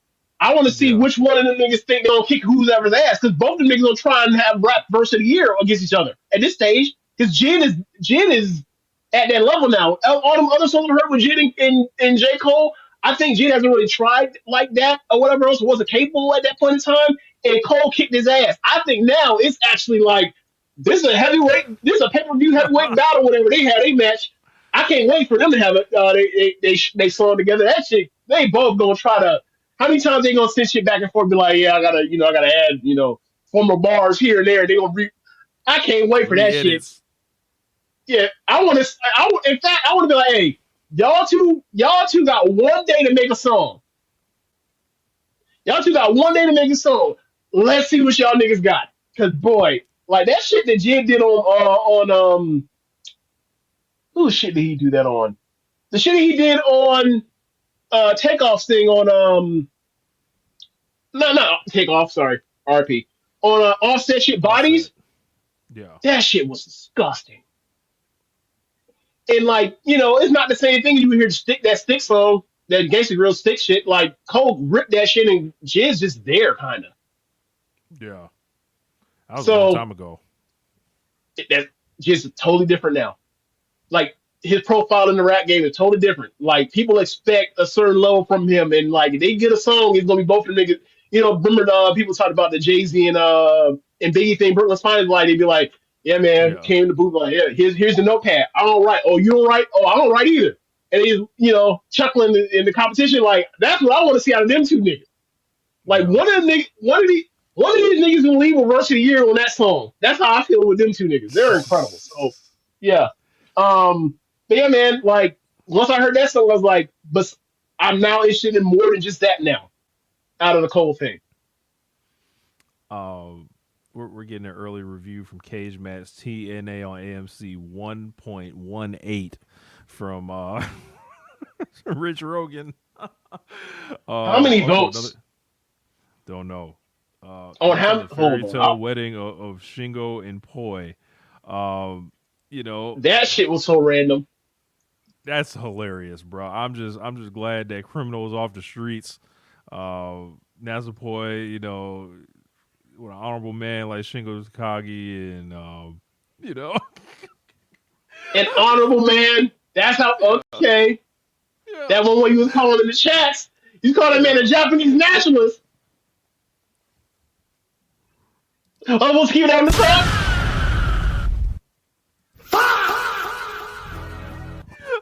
Shingo is Nihon first, well known. Not really, that shit Yoda Sushi's doing is a work. That shit. Hey man, work. So update is now 1.17 on 17 votes. And it's gonna go down lower because the average rating is 0.88. On a weighted shit is actually being put up. Bro, this shit's bad. This shit's bad. How long was this show? Was it 2 hours? It might have been 3. Shit. If this was 3, Rich, this shit has 3 matches on here. Bro, I heard they didn't have a match for like the first hour or some shit, first 45 minutes, and they were just like showing niggas like just TNA doing them, bro. I wrote a simple tweet. I was like, hearing bad things, bro. I got like multiple people, like 7 people replying to me bad. Myron Kidd, it's been a rough watch, my guy. 2010 on TNA Spike TV levels. Bad is being nice. Keem, bad. Someone said there's been 1 match, real bad. Half star so far. May go up to 2 if Jericho shows up. Painful, bro. People are furious right now. Bro, it's a tough life. It's a tough life as the number 2 promotion.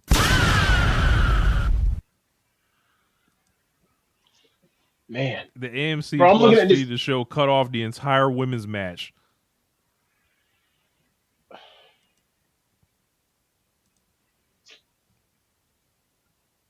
Sick work.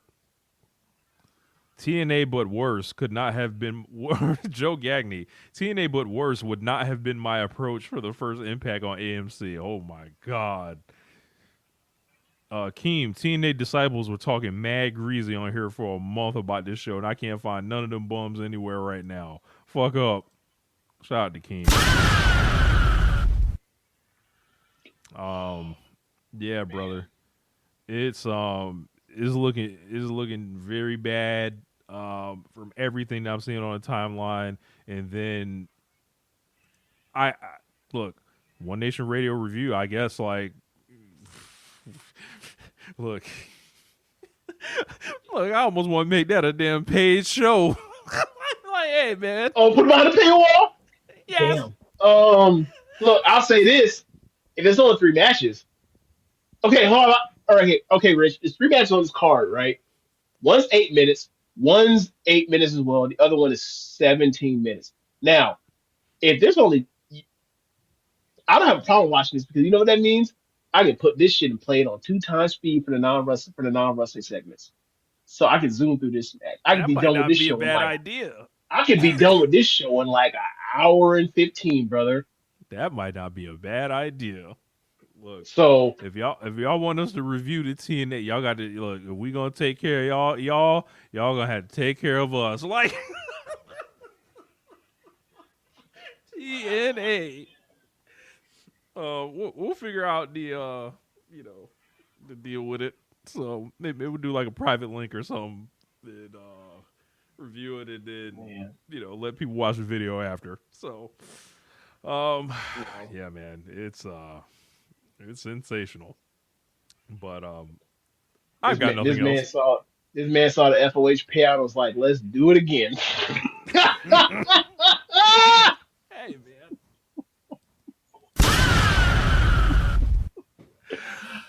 Oh man. TNA, huh?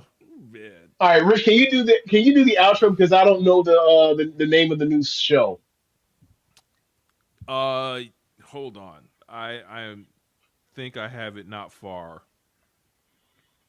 Is it Joshing Around? I think it is Joshing Around with Tim and Eric.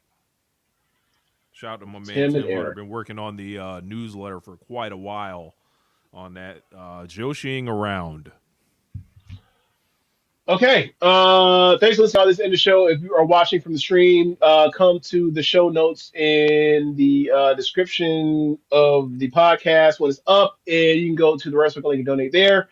And be sure to listen to other shows on the network. Besides Nation Radio, you have Keeping the Strong Style, All Things Elite, AEW Match Guide, Trisha Sarah Wrestling Podcast, Tunnel Talk, Wrestling Art with Chris, Things, and Adventures, and Joshing Around.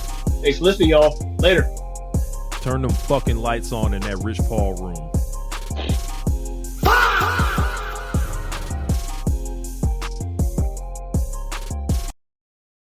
If you're a podcast host, listen up, this one's for you. My name is Allie Jackson. I'm the host of Finding Mr. Height, a dating and relationship podcast that I've been doing for 4 years now, sharing my positive and practical approach to dating that's built on my own life experience. And I wanted to share another experience that I've had, my secret behind monetizing my show. It's called Red Circle, and I was just telling my colleague about how much I love their platform. With Red Circle, not only am I getting a seamless hosting experience, but I also love the support I receive in ad sales. It's not just typical ad sales either. It's targeted opportunities based on my show and my life. And the platform is super simple. You just set your preferences and Red Circle matches you with sponsors that align with your show. You can vet every opportunity and their platform gives you great analytics. More recently too, my Red Circle team has brought me opportunities outside of my podcast on social media to really augment the podcast partnerships, bring them full circle. I just can't recommend them enough. If you want to give it a try, go to redcircle.com to get your free trial. That's redcircle.com for a free trial.